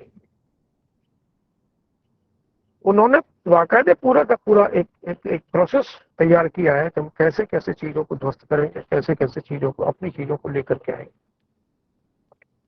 हमारे यहाँ जो कुछ दिखाई दे रहा है आज, जो ओटीटी प्लेटफॉर्म दिखाई दे रहा है या टेलीविजन पर जो दिखाई दे रहा है, बाकी सारी चीजें, आकाशवाणी और दूरदर्शन जैसी संस्थाएं ध्वस्त हो गई, फिल्म डिवीजन जैसी संस्थाएं खत्म हो रही, सरकार का भी ध्यान नहीं। मुझे याद है मैंने तो आकाशवाणी में काम किया है, फिल्म डिवीजन का मैं राइटर रहा हूं, उनके लिए मैंने बहुत सारी डॉक्यूमेंट्रीज लिखी। और वहां काम करते हुए मुझे महसूस हुआ कि वो किसी तरीके से काम चला रहे हैं बेचारे। आज कैमरामैन नहीं है, आज पला नहीं है, आज दिमाग नहीं है। लेकिन प्राइवेट में जब आप जाते हैं वो सारी चीज उपलब्ध है, बशर्ते आप उनके हिसाब से चले। हेमंत जी ने बिल्कुल ठीक कहा कि आप उनके हिसाब से कहानी ले, कहानी तो अब खत्म ही हो गई। जहां हमारे यहाँ पहले गाना जो था कहानी को आगे बढ़ाने के काम आता था, वहां पे एक आइटम सॉन्ग हो गया है, वो मनोरंजन है, वो चूचू का मुरब्बा है जिसमें सारी चीजें शामिल रहती हैं। तो हम उस दुष्चक्र में फंस गए हैं, पूरी दुनिया उस दुष्चक्र में फंसी हुई है, जिसको पश्चिम का नैरेटिव कहते हैं, फ्रैंकफर्ट स्कूल ऑफ थॉट का नैरेटिव कह रहे हैं। संयोग से राजनीतिक सत्ताएं हमारे इस तरीके की रही कि उन्होंने इस तरफ ध्यान नहीं दिया। अब जो सरकार इस समय है, हमको लग रहा है कि हमारे उत्थान का समय ये है।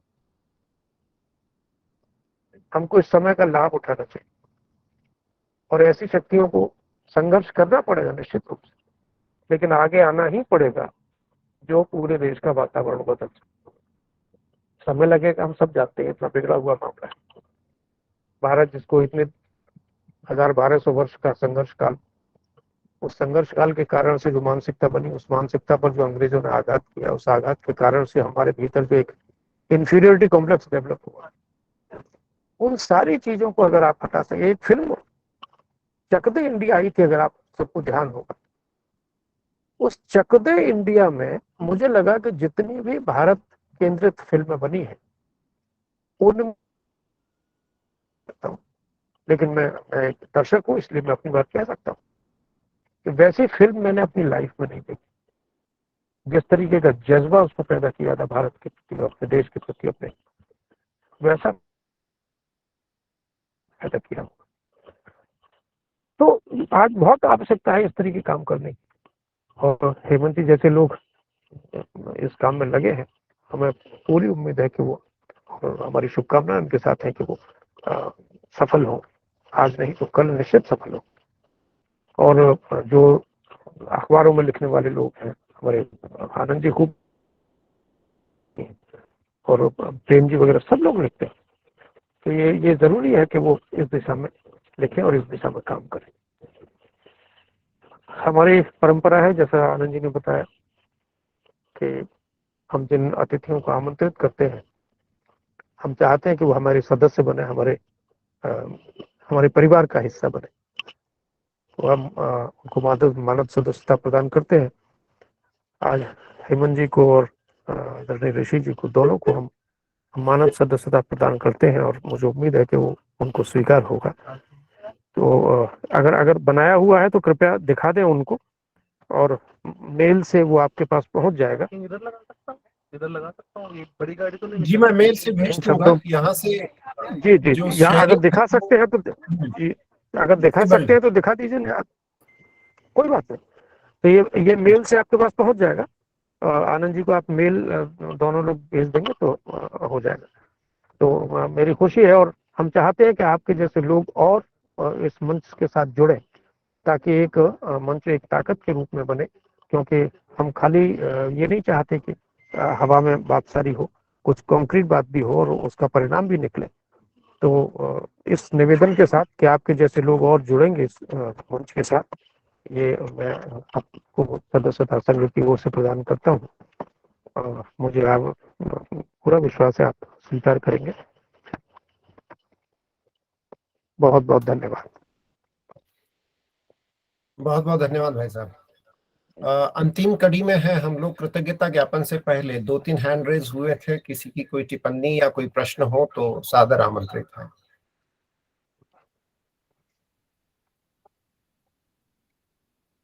दीदी आप म्यूट हैं। नहीं, आज्ञा चाह रही थी पहले। जी मैं पहले तो क्षमा प्रार्थी हूँ, जी। मैं आज तकनीकी कारणों से ही नहीं जुड़ पाई, और मगर आपको पूरा सुना हेमंत जी, और आपकी मैंने नामदेव के लिए, जो संत नामदेव के लिए आपने जो कार्य किया था, वहां से मैंने प्रारंभ किया था आपको थोड़ा फॉलो करना, सीधी बात कहूंगी। और लिखा इतना नहीं है उस पे जितना मैं प्रभावित हुई, क्योंकि आपने एक ढंग बताया हमें कि सस्ते में भी हम बहुत पैसा ना भी खर्च करें तो भी हम अपनी बात को कह सकते हैं। मुझे उससे प्रेरणा मिली है, मैं सच्ची बात आपसे कहूंगी, क्योंकि जिस तरह से आपने अभी भी हम लोग उसको वाघा बॉर्डर कहते हैं, आज भी अटारी बॉर्डर आज तक आया नहीं, और आपने इतने सुंदर ढंग से उसको पूरा एक्सप्लेन, जितना भी है सब आया है। मैं सिर्फ एक बात यहाँ कहना चाहूंगी, मैं मतलब वो उसकी बहुत पक्षधर नहीं हूँ, क्योंकि जैसे कुछ फिल्में बनी जैसे जो बहुत प्रसिद्ध भी हुई, मगर उसमें नरेटिव बदला गया था। जैसे अभी चक्री की बात हुई थी, तो मैं कह दूं भाई जी, इसमें असली पात्र जो की जगह दूसरे पात्र को रखा गया था, तो वो ये जो नरेटिव सेट होने चल रहा था, मैसेज जरूर गया, मगर वो मैसेज उल्टा ही गया है। सुंदर साहब आप म्यूट कर लीजिएगा प्लीज जी। अच्छा, कैमरा भी आपका ऑफ कर लीजिए जी। कैमरा भी, हाँ अब आप बैठ गए हैं तो ठीक है जी। दूसरा ये था कि मैं क्योंकि जुड़ी हूँ, मैंने दूरदर्शन के लिए सीरियल बनाए, वो भी एक जिद में ही बनाए, समझ लीजिए जैसे आप बना रहे हैं हेमंत जी। तो मैंने पूर्वोत्तर पे जो बहुत अधिक दिल्ली जैसी जगह में बहुत कुछ कहा जाता था, पूर्वोत्तर पे ही बनाया, और पूर्वोत्तर की रामायण पे भी बनाया। तो मगर मैंने अब देखा है, क्योंकि मैं जाती हूँ NABM में, मैं वर्कशॉप लेती हूँ उनको कैसे कार्य करना चाहिए उसके लिए, तो मुझे उनकी पीड़ा समझ आती है। इस समय जो दूरदर्शन है हमारा, वो आउटसोर्सिंग में, बहुत बड़ा सच बता रही हूँ, जो मुझे पीड़ा देता है, मैं अब भी जाऊंगी 30 को, तो हर बार कहती हूँ, मगर उनकी अपनी परेशानी है। आप देखिए आकाशवाणी के कार्यक्रमों में आज भी भारतीयता है, मगर हम कितने लोग देखते हैं दूरदर्शन, कितने लोग सुनते हैं आकाशवाणी? कम से कम मैं शहर वाले लोगों को कहना चाहूंगी, गांव में जरूर चलता है। तो वो जो है, जो OTT को हमने दिया है वो भी जो लोग देखते हैं, और वो जो गंदगी परोसी जा रही है, तो हम दूरदर्शन देखते ही नहीं है।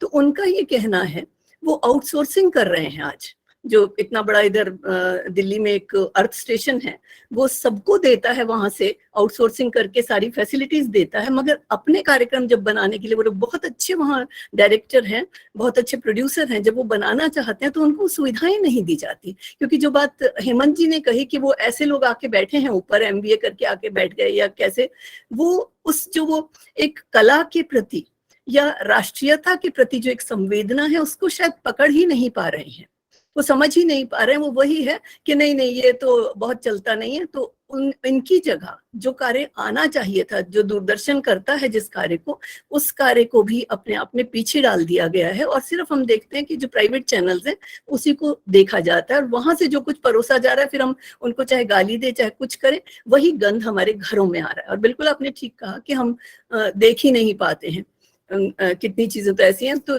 आप जैसे आपका थीम है, उसका जो थीम गीत है, मुझे बहुत अच्छा लगा था, और सच में अंदर तक छुआ मुझे उसने। वो जो आपने जो हम लोग कर रहे हैं अपने अखिल भारतीय राष्ट्रवादी, हमारे इस राष्ट्रवादी शब्द पे भी बहुत सारी आपत्तियां उठी थी, मैं आपको सच में बताऊं हेमंत जी। तो हम लोग अड़े रहे थे कि नहीं, हम ये शब्द रखेंगे, क्योंकि हम राष्ट्रवाद का अर्थ जानते हैं। तो ये जो आपने जो दिया, वही हम लोग करने की कोशिश कर रहे हैं। तो आपकी जो पंक्तियां हैं उसकी मुझे बहुत अच्छी लगी। वो जो आपका जो थीम सॉन्ग चलता है कि वतन के इश्क में दीवाने जो फांसी पे वे झूल गए, जो मरमिटे वतन की खातिर कुर्बानी उनकी भूल गए। आपने अतीत को भी लिया है। अब फर्ज हमारा बनता है गाथा शहीदों की सुनाने का, फांसी को चूमा था किसने नस्लों को अपनी बताने का। ये जो नस्लों को बताने वाली बात आपने कही है गदरनामा के जो थीम सॉन्ग में चलता, मुझे लगता है वो अगर वही ज्यादा चलता रहे तो बहुत लोगों को वहां से प्रेरणा भी मिलेगी और आगे बढ़ेंगे भी। और बहुत सुंदर आपका व्याख्यान था। मैं मतलब बीच में आई हूँ, कहना सिर्फ मुझे यही था कि हम लोग शायद एक संगठित स्तर पर, अगर जितना कार्य हम लोग अभी कोशिश है प्रारंभ ही किया है हमने, तो संगठित स्तर पर हम करें। तो जो आपने एक माध्यम जुटाया कि यूट्यूब पे आपने प्रेजेंट किया उसे, तो यूट्यूब पे आने के बाद में अगर हमें वो उतना पैसा नहीं खर्च करना पड़ता तो हो सकता है धीरे धीरे हम अपनी बात को पहुंचा भी सकें। और हो सकता है कि आगे भविष्य के पास है, मगर हाँ अपनी नस्लों तक हमें पहुंचाना है। ये बहुत बड़ा सच है, इसको मैं मानती हूँ। मैंने भी अभी पूर्वोत्तर के शहीदों पर मैंने जो उनके गुमनाम हैं, जैसे आपने कहा है ना शुरू में उसमें अपने गदरनामा में कि लड़ाई हमारी शुरू हुई थी, वो स्वाधीनता सेनानी हमारे मुगलों के खिलाफ भी थे, लोग मानते नहीं हैं। तो वहां भी जो है हम मैं बार बार कहती हूँ 1857 से मानी जाती है, मगर पूर्वोत्तर में ये लड़ाई जो शुरू हुई ये 1757 से शुरू हो जाती है, मगर उसकी तरफ ध्यान ही नहीं दिया जाता है। तो ये हमें आगे बढ़ानी है चीजें। और मानती हूँ मैं, हम लोगों का जो मंच है, तो हम लोग जैसे वो मधुमक्खी इकट्ठा करती है ना, तो बहुत सारे फूलों तक जाती है। अब हम कोशिश कर रहे हैं, आप जैसे लोग जुड़े हैं तो जरूर एक बड़ा अमृत का स्रोत जैसा जो आएगा, उसके लिए हमारी चेष्टा है सबकी। और आपका बहुत आभार कहूंगी मैं इस रूप में, क्योंकि मैंने सुना आपको, अभी तक देखा था और पढ़ा है आपके बारे में मैंने। धन्यवाद। मेरी ये एक अपील है आप लोगों से, रिक्वेस्ट है कि जो गदरनामा है आप ज्यादा से ज्यादा लोगों तक शेयर करें, पहुंचाए। गदरनामा है, फोक यात्रा है, प्लस मैं ये मानता हूं कि ऊपर वाले ने मुझे एक त्रिशूल दिया है जिसके 3 शूल हैं। एक अपने राष्ट्र के बारे में बात करनी है मुझे, एक अपने संस्कृति के बारे में, लोक कलाओं के बारे में बात करनी, तीसरी अपने धर्म के बारे में बात करनी। एक त्रिशूल में लेके चलता हूँ, उस त्रिशूल को कहाँ तक हम लोग लेके जा सकते हैं देखते हैं। आप लोगों का सहयोग रहा तो अच्छे चलेंगे। बिल्कुल, हम लोग साथ रहेंगे सब। जी धन्यवाद। Thank you. पूरी तरह साथ हैं। ठीक है, बिल्कुल जी। और मंच से जुड़े हुए और लेखक संघ से जुड़े हुए तो हैं ही, और जी, कई श्रोता जिनके कई मैसेजेस जो है आपकी कार्यक्रम की जब लिस्टिंग हुई कि आपका कार्यक्रम होने वाला है, तो कुछ लोगों के मैसेजेस आए हुए हैं कि हमें अच्छा लगेगा यदि आप हमें जोड़ लें। तो आपका बहुत बहुत आभार हेमंत जी। फिर से औपचारिक वैसे आभार जो है आकांक्षा जी करेंगी। दीदी आपका आभार। और कोई? सिद्धार्थ जी और विजय जी के हाथ जी चुके हैं, कुछ कहना चाहते हैं आप लोग?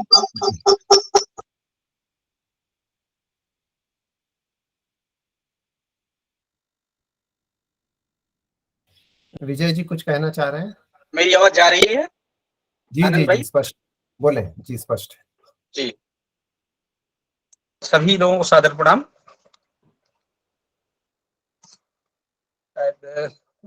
मेरी आवाज जा रही है आनंद भाई? जी जी जी, स्पष्ट है, स्पष्ट है, बोलिए। सबसे पहले तो मैं हेमंत जी की इस बात से, जो त्रिशूल की बात की, मैं वहां से शुरुआत करना चाहूंगा कि इससे मैं बहुत ज्यादा प्रभावित हुआ। वास्तव में जो अखिल भारतीय राष्ट्रवादी लेखक संघ है, वो जो है, जो त्रिशूल वाली बात है, उसको हम अपनी विचारधारा में ही लेकर चल रहे हैं, और इससे मुझे लगता है सभी साथी सहमत होंगे। बात यह है कि ये जो राष्ट्रवादी सिनेमा नहीं है, हमारी भारतीय संस्कृति के अनुरूप सिनेमा नहीं आ रहा है। एक तरह से हमारी संस्कृति को जो है पराभव की तरफ जो है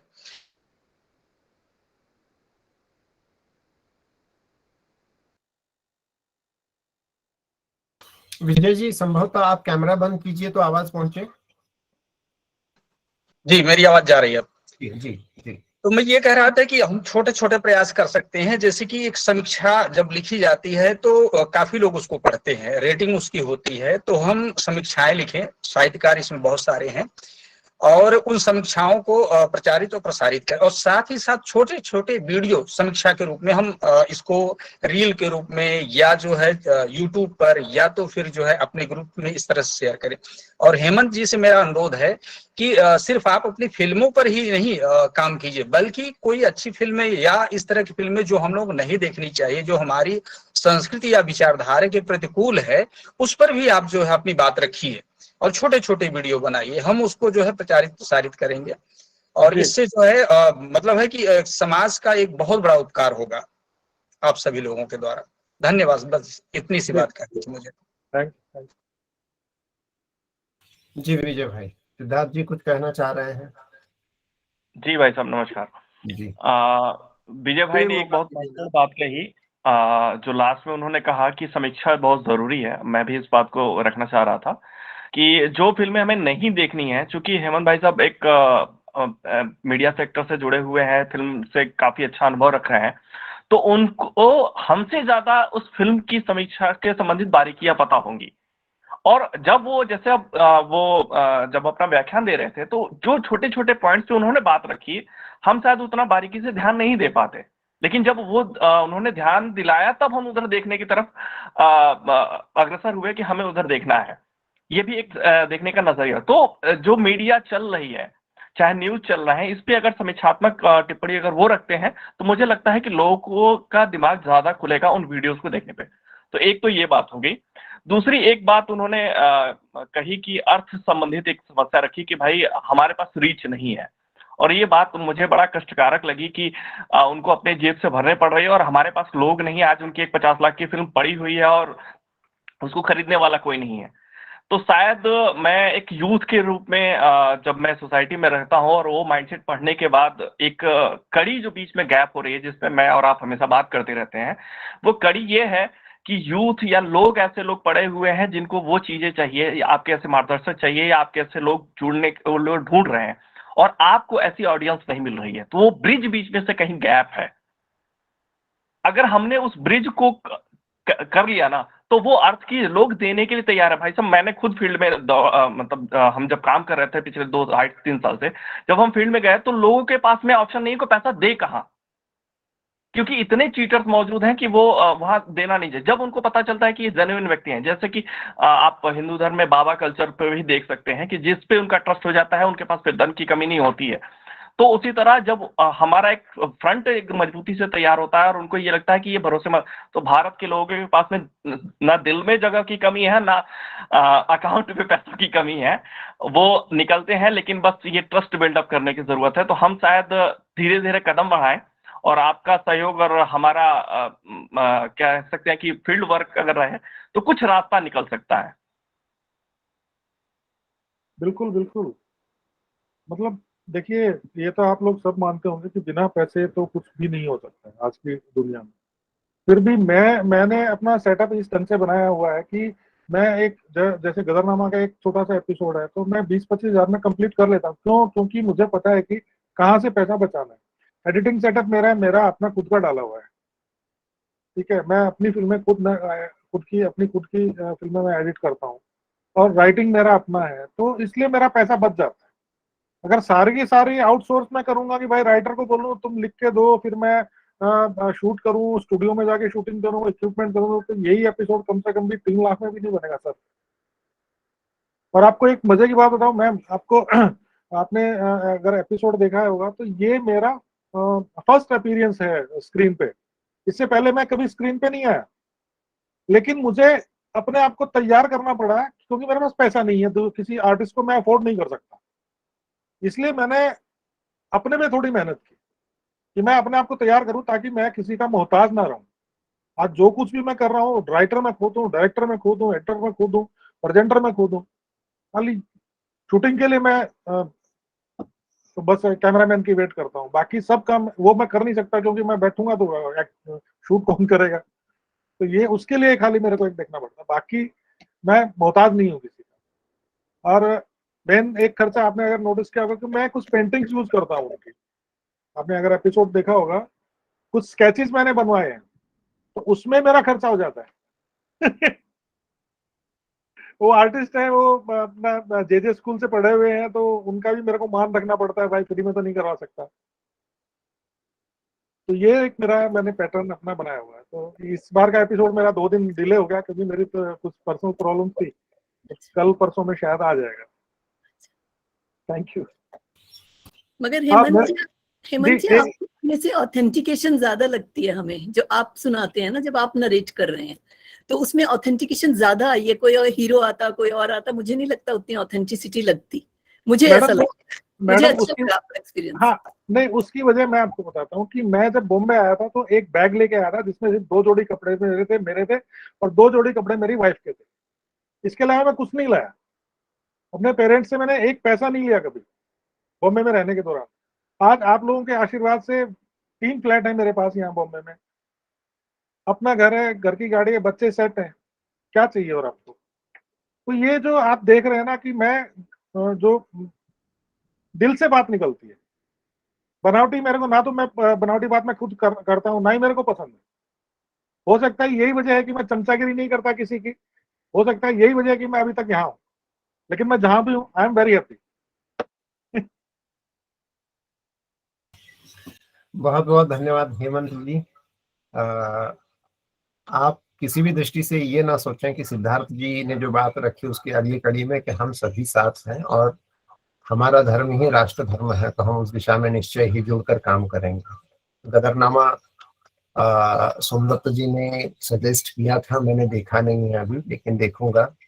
अच्छा, अब हमारे जो श्रोता है उनकी जो चैट बॉक्स है उसमें मैंने वो लिंक दी है, वे उसे देख सकते हैं, देखें, लाइक करें। मेरे ख्याल से अधिकाधिक लोगों तक पहुंचाएं तो बहुत अच्छा रहेगा। मेरे व्हाट्सएप पर अरविंद जी ने मैसेज किया है, उन्हें मौका दिया जाए। कृपया 2 मिनट में अरविंद जी बात रखें, उन्होंने इसी विषय पर रिसर्च किया है। Arvind ji, to the point, केवल विषय पर। जुए हुए सभी विद्वान जनों का हार्दिक स्वागत और मुझे बात रखने के लिए अवसर देने के लिए पाटिल सर का हार्दिक धन्यवाद। आज का जो विषय था भारतीय सिनेमा, और इस पे जो व्याख्यान हुआ बहुत ही सुंदर हुआ। और मैं आनंद जी ने मुझे मैसेज किया था और विजय प्रताप सर ने, जिसकी वजह से मुझे जोड़ने का अवसर मिला, इसके लिए सभी का आभार। मेरा जो शोध कार्य है वो भी भारतीय सिनेमा का मतलब मेरा दूरदर्शन पे है। दरअसल पूरा टॉपिक मेरा था किशोरवय बालकों के शैक्षिक मूल्यों पर दूरदर्शन के विविध चैनलों का नैतिक मूल्यों पर प्रभाव।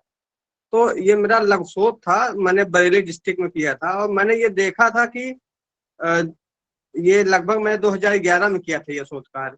उसमें मैंने ये पाया था कि जो बच्चे सिर्फ दूरदर्शन देखते हैं, DD1 और DD2 जब टीवी पे आता है, जो बच्चे वो उसको देखते हैं, उनका शैक्षिक मूल्य और नैतिक मूल्य, जो बच्चे शहर में रहने वाले हैं और ये DTH देखते हैं, उनकी तुलना में बहुत अच्छा रहा है।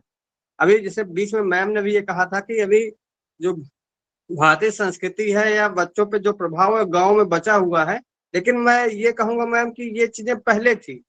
जब गांव में DTH का प्रचार प्रसार नहीं हुआ था, बच्चे सिर्फ दूरदर्शन देखते थे, तब तो उनका नैतिक मूल्य अच्छा था प्राचीनता की तुलना में। लेकिन वर्तमान समय में इतनी सुविधाएं हो गई हैं कि गांव में भी DTH उपलब्ध हो गया है, जिसकी वजह से टीवी के जो चैनल गांव शहर के बच्चे देखते हैं वही चैनल गांव के बच्चे भी देख रहे हैं। मोबाइल की सुविधा गांव और देहात दोनों में बराबर हो गई है, तो जो चीजें, जो वीडियो गेम, जो दूसरे प्लेटफॉर्म बच्चे मनोरंजन के लिए यूज करते हैं शहर के बच्चे, वही प्लेटफॉर्म गांव के बच्चे भी यूज करते हैं। ऐसे में अब गांव और शहर के बच्चों के जो नैतिक मूल्य है उसमें ज्यादा अंतर अब नहीं रह गया है। आप पॉइंट में उसको नोट कर सकती हैं, जो मेरा शोध रिजल्ट मुझे बताता है। तो हमें कहीं ना कहीं इस चीज पे विचार करने की जरूरत है कि जो बच्चों में ये नैतिक मूल्य का ह्रास हो रहा है। जैसे इसमें जो मेरा शोध कार्य था उसमें एक निष्कर्ष ये भी मुझे प्राप्त हुआ था कि जब से DTH आया है, या आप कहिए उससे पहले केबल अभी कम प्रचलित हो गया, पहले केबल ज्यादा प्रचलित था, जब से केबल दूरदर्शन का उद्भव हुआ तब से बच्चों के नैतिक मूल्यों में व्यापक ह्रास हुआ है। क्योंकि आजकल आप देखिए ना, जितने भी चैनल आ रहे हैं, अगर आप सास बहू के सीरियल की बात कीजिए तो अधिकतर उन क्या है, सास बहू के खिलाफ साजिश कर रही है, बहू सास के खिलाफ साजिश कर रही है, ननद भाभी के खिलाफ साजिश कर रही है, देवर जेठ के खिलाफ, जेठ देवर के खिलाफ, तो साजिशों का ही एक सिलसिला दिखाया जाता है। जो कि जो बहन भाई का प्यार है, भाभी और ननद का प्यार है, सास और बहू का एक आदर्श जो है, जो हमारे पुराने फिल्मों में दिखाई देता है या पुराने सीरियलों में दिखाई देता है। आप अभी वर्तमान समय में जितने भी टीवी चैनल हैं, अगर आप ये अध्ययन करें कि जो हमारे भारतीय संस्कृति के नैतिक मूल्य हैं वो किसमें दिखाई देते हैं, तो शायद आपको 1-2 फिल्में या 1-2 सीरियल ही गिनने को मिलेंगे जो अधिकांश में जो कहानियां रखी जाती हैं वो भारतीय संस्कृति से बिल्कुल उलट है। ऐसे में कहीं ना कहीं जो हमारा भारतीय सेंसर बोर्ड है या भारतीय सांस्कृतिक मंत्रालय है, उसे इस चीज पे ध्यान देने की जरूरत है कि हम कुछ ऐसे प्रोडक्ट जो निर्देशक हैं उनको फाइनेंस करें, कुछ ऐसे सीरियल और ऐसे फिल्मों को प्रोत्साहित करें जिससे भारतीय जो नैतिक मूल्य है, भारतीय संस्कृति है, भारतीय इतिहास है, उसके प्रति एक गरिमा का भाव विकसित हो सके। वर्तमान समय में जैसे मैं हिंदी साहित्य का भी विद्यार्थी हूँ, शिक्षा पर भी समान अधिकार है मेरा, मैं असिस्टेंट प्रोफेसर हूँ एजुकेशन विभाग में। तो मैं ये देखता हूँ कहीं ना कहीं वर्तमान में क्या हो गया कि भारतीय संस्कृति के बारे में बात करना ही एक गुनाह टाइप हो गया है। अगर आप खासकर हिंदी साहित्य की बात करें, हिंदी साहित्य के किसी भी सम्मेलन में चले जाएं, किसी संगोष्ठी में चले जाएं, मैं इलाहाबाद से बिलोंग करता हूँ, इलाहाबाद में रहता हूँ और यहाँ पे अनेक कार्यक्रम होते रहते हैं। जो इलाहाबाद से जुड़े होंगे उन्हें पता होगा, हिंदुस्तानी अकेडमी है, साहित्य सम्मेलन है, इलाहाबाद विश्वविद्यालय है, यहाँ पे सेमिनार और व्याख्यान का एक सिलसिला बना रहता है। लेकिन वहां पे मैंने ये देखा है कई सालों में कि आप अगर आपका टॉपिक भारतीय संस्कृति से रिलेट है, कहीं ना कहीं आपको एक अजीब दृष्टि से देखा जाता है। तो कहीं ना कहीं हमें इस परिवर्तन को महसूस करने की जरूरत है। और जैसे कि वर्तमान में उत्तर प्रदेश की अगर मैं बात करूं, हमारी जो राज्य सरकार है और जो सेंट्रल में हमारी गवर्नमेंट है वो भारतीय संस्कृति को बढ़ावा देने का प्रयास करती है। ऐसे में उन्हें भी चाहिए कि ऐसी संस्थाओं को प्रोत्साहित करें जो भारतीय संस्कृति को आगे ले जाने में सहायक हो। बस मैं यही कहना चाह रहा था, मौका देने की हार्दिक धन्यवाद। ठीक है अरविंद जी, बहुत बहुत आभार। हम लोग समय से आगे निकल चुके हैं और मिलेगी सीट 1 या 2। सेकंड ले लो, मुझे लगता मैंने है कि बोला अगले कार्यक्रम हम लोगों को संवाद के तौर पर करने चाहिए। अगले कार्यक्रम संवाद के मिनट में तौर पर अरविंद जी की रखने बात चाहिए, मुझे ऐसा लग रहा है। वो ज्यादा लाइव होगा। वैसे नहीं, अध्यक्ष ठीक के बोलने के बाद किसी को बोलना नहीं चाहिए, है ना? तो नहीं, लेकिन अध्यक्ष जी का जिज्ञासाएं भाषण हैं समाप्त हो किसी गया। की, मेरी औपचारिकता, हाँ, जिज्ञासाएं हैं तो अध्यक्ष जी को बाद में बोलना अच्छा लगता है, लेकिन ये संवाद जी में जी जी बहुत अच्छा। नहीं, वहाँ संचालन में मेरी ओर से त्रुटि हो गई। पहले लेना चाहिए था, जिज्ञासाएं लेनी चाहिए थी और बाद में नहीं, अध्यक्ष कोई जी को बात आमंत्रित करना नहीं, लेकिन अच्छा चाहिए। चलिए, मैं क्षमा प्राप्त। अच्छा हुआ। हाँ, नहीं, कुल मिलाकर बहुत अच्छा हुआ। और अगले जी संवाद पर रहेंगे। ये ऐसा मुझे लग रहा है, उधर लाइव जी जी। दीदी, आप कुछ कहना चाह रही थी, लेकिन कोई बात? नहीं, मैं सिर्फ उतना कह रही थी अरविंद जी को कि मैंने जो बात की है वो ये कहा है, जो दूरदर्शन के इस समय जो प्रोड्यूसर डायरेक्टर हैं उनके हाथ भी बंधे हुए हैं, क्योंकि अब उसको एक आउटसोर्सिंग का, एक पैसा कमाने का बना लिया है।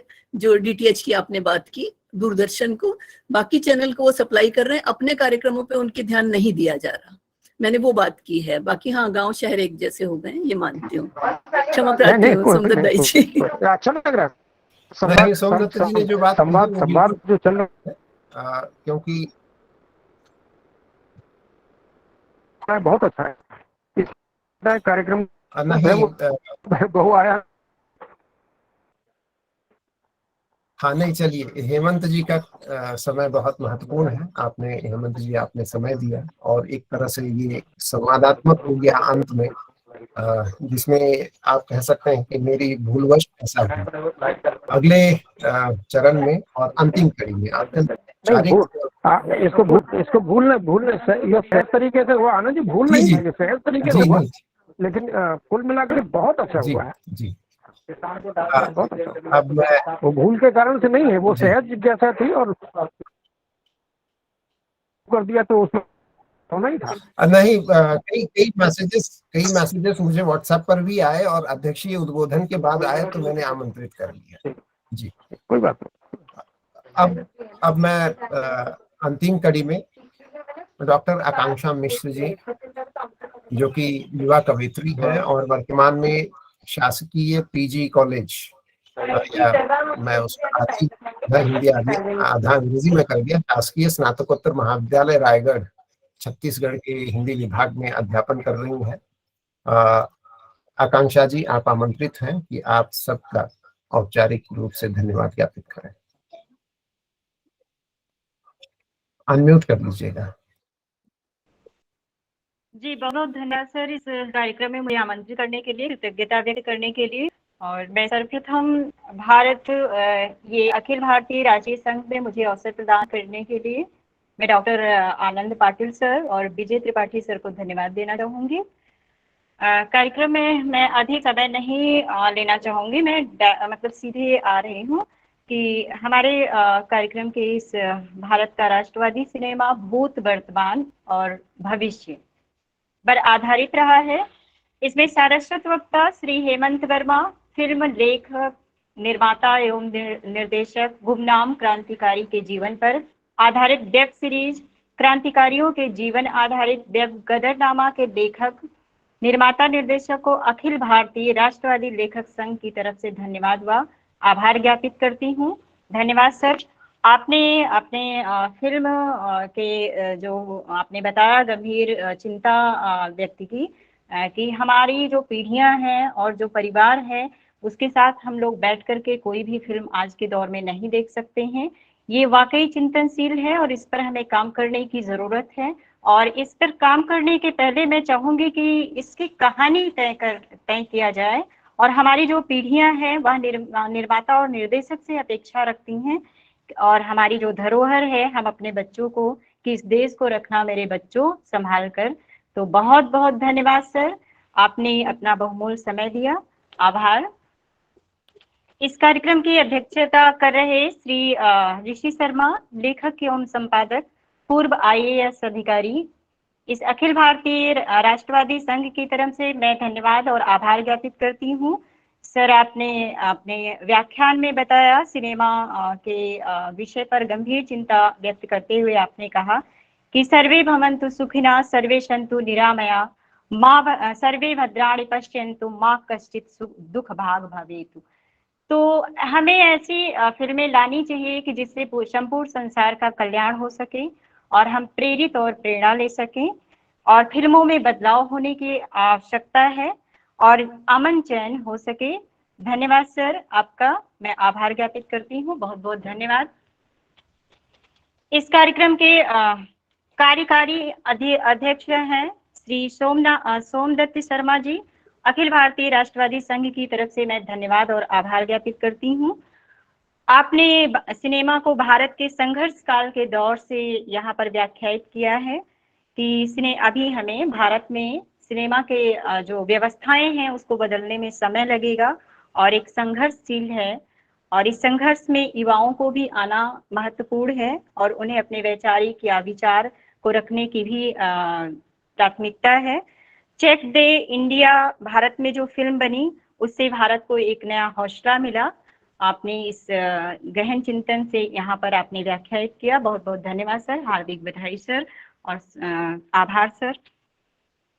अब फर्ज हमारा बनता है मतलब स्वागत वक्तव्य डॉक्टर स्वर्ण किरण मैडम जी, स्वतंत्र लेखक, लेखन एवं संस्कृति कर्मी, पूर्व सलाहकार, केंद्रीय हिंदी संस्थान आगरा, उत्तर प्रदेश, संस्थापक नाशी, अखिल भारतीय राष्ट्रवादी लेखक संघ की तरफ से मैं धन्यवाद और आभार व्यक्त करती हूँ। आपने आकाशवाणी और दूरदर्शन के माध्यम से बहुत अच्छी बातें यहाँ बताई हैं और मैं एक लाइन कहना चाहूंगी कि मैं भी गांव से ही हूँ और फिल्मों में गांव और खेत खलिहान विलुप्त हो गए हैं बट लेकिन मैंने आरोहण देखा है दूरदर्शन में और आरोहण से मुझे बहुत प्रेरणा मिली है और मैं आपको धन्यवाद और आभार ज्ञापित करती हूँ। बहुत बहुत धन्यवाद मैम।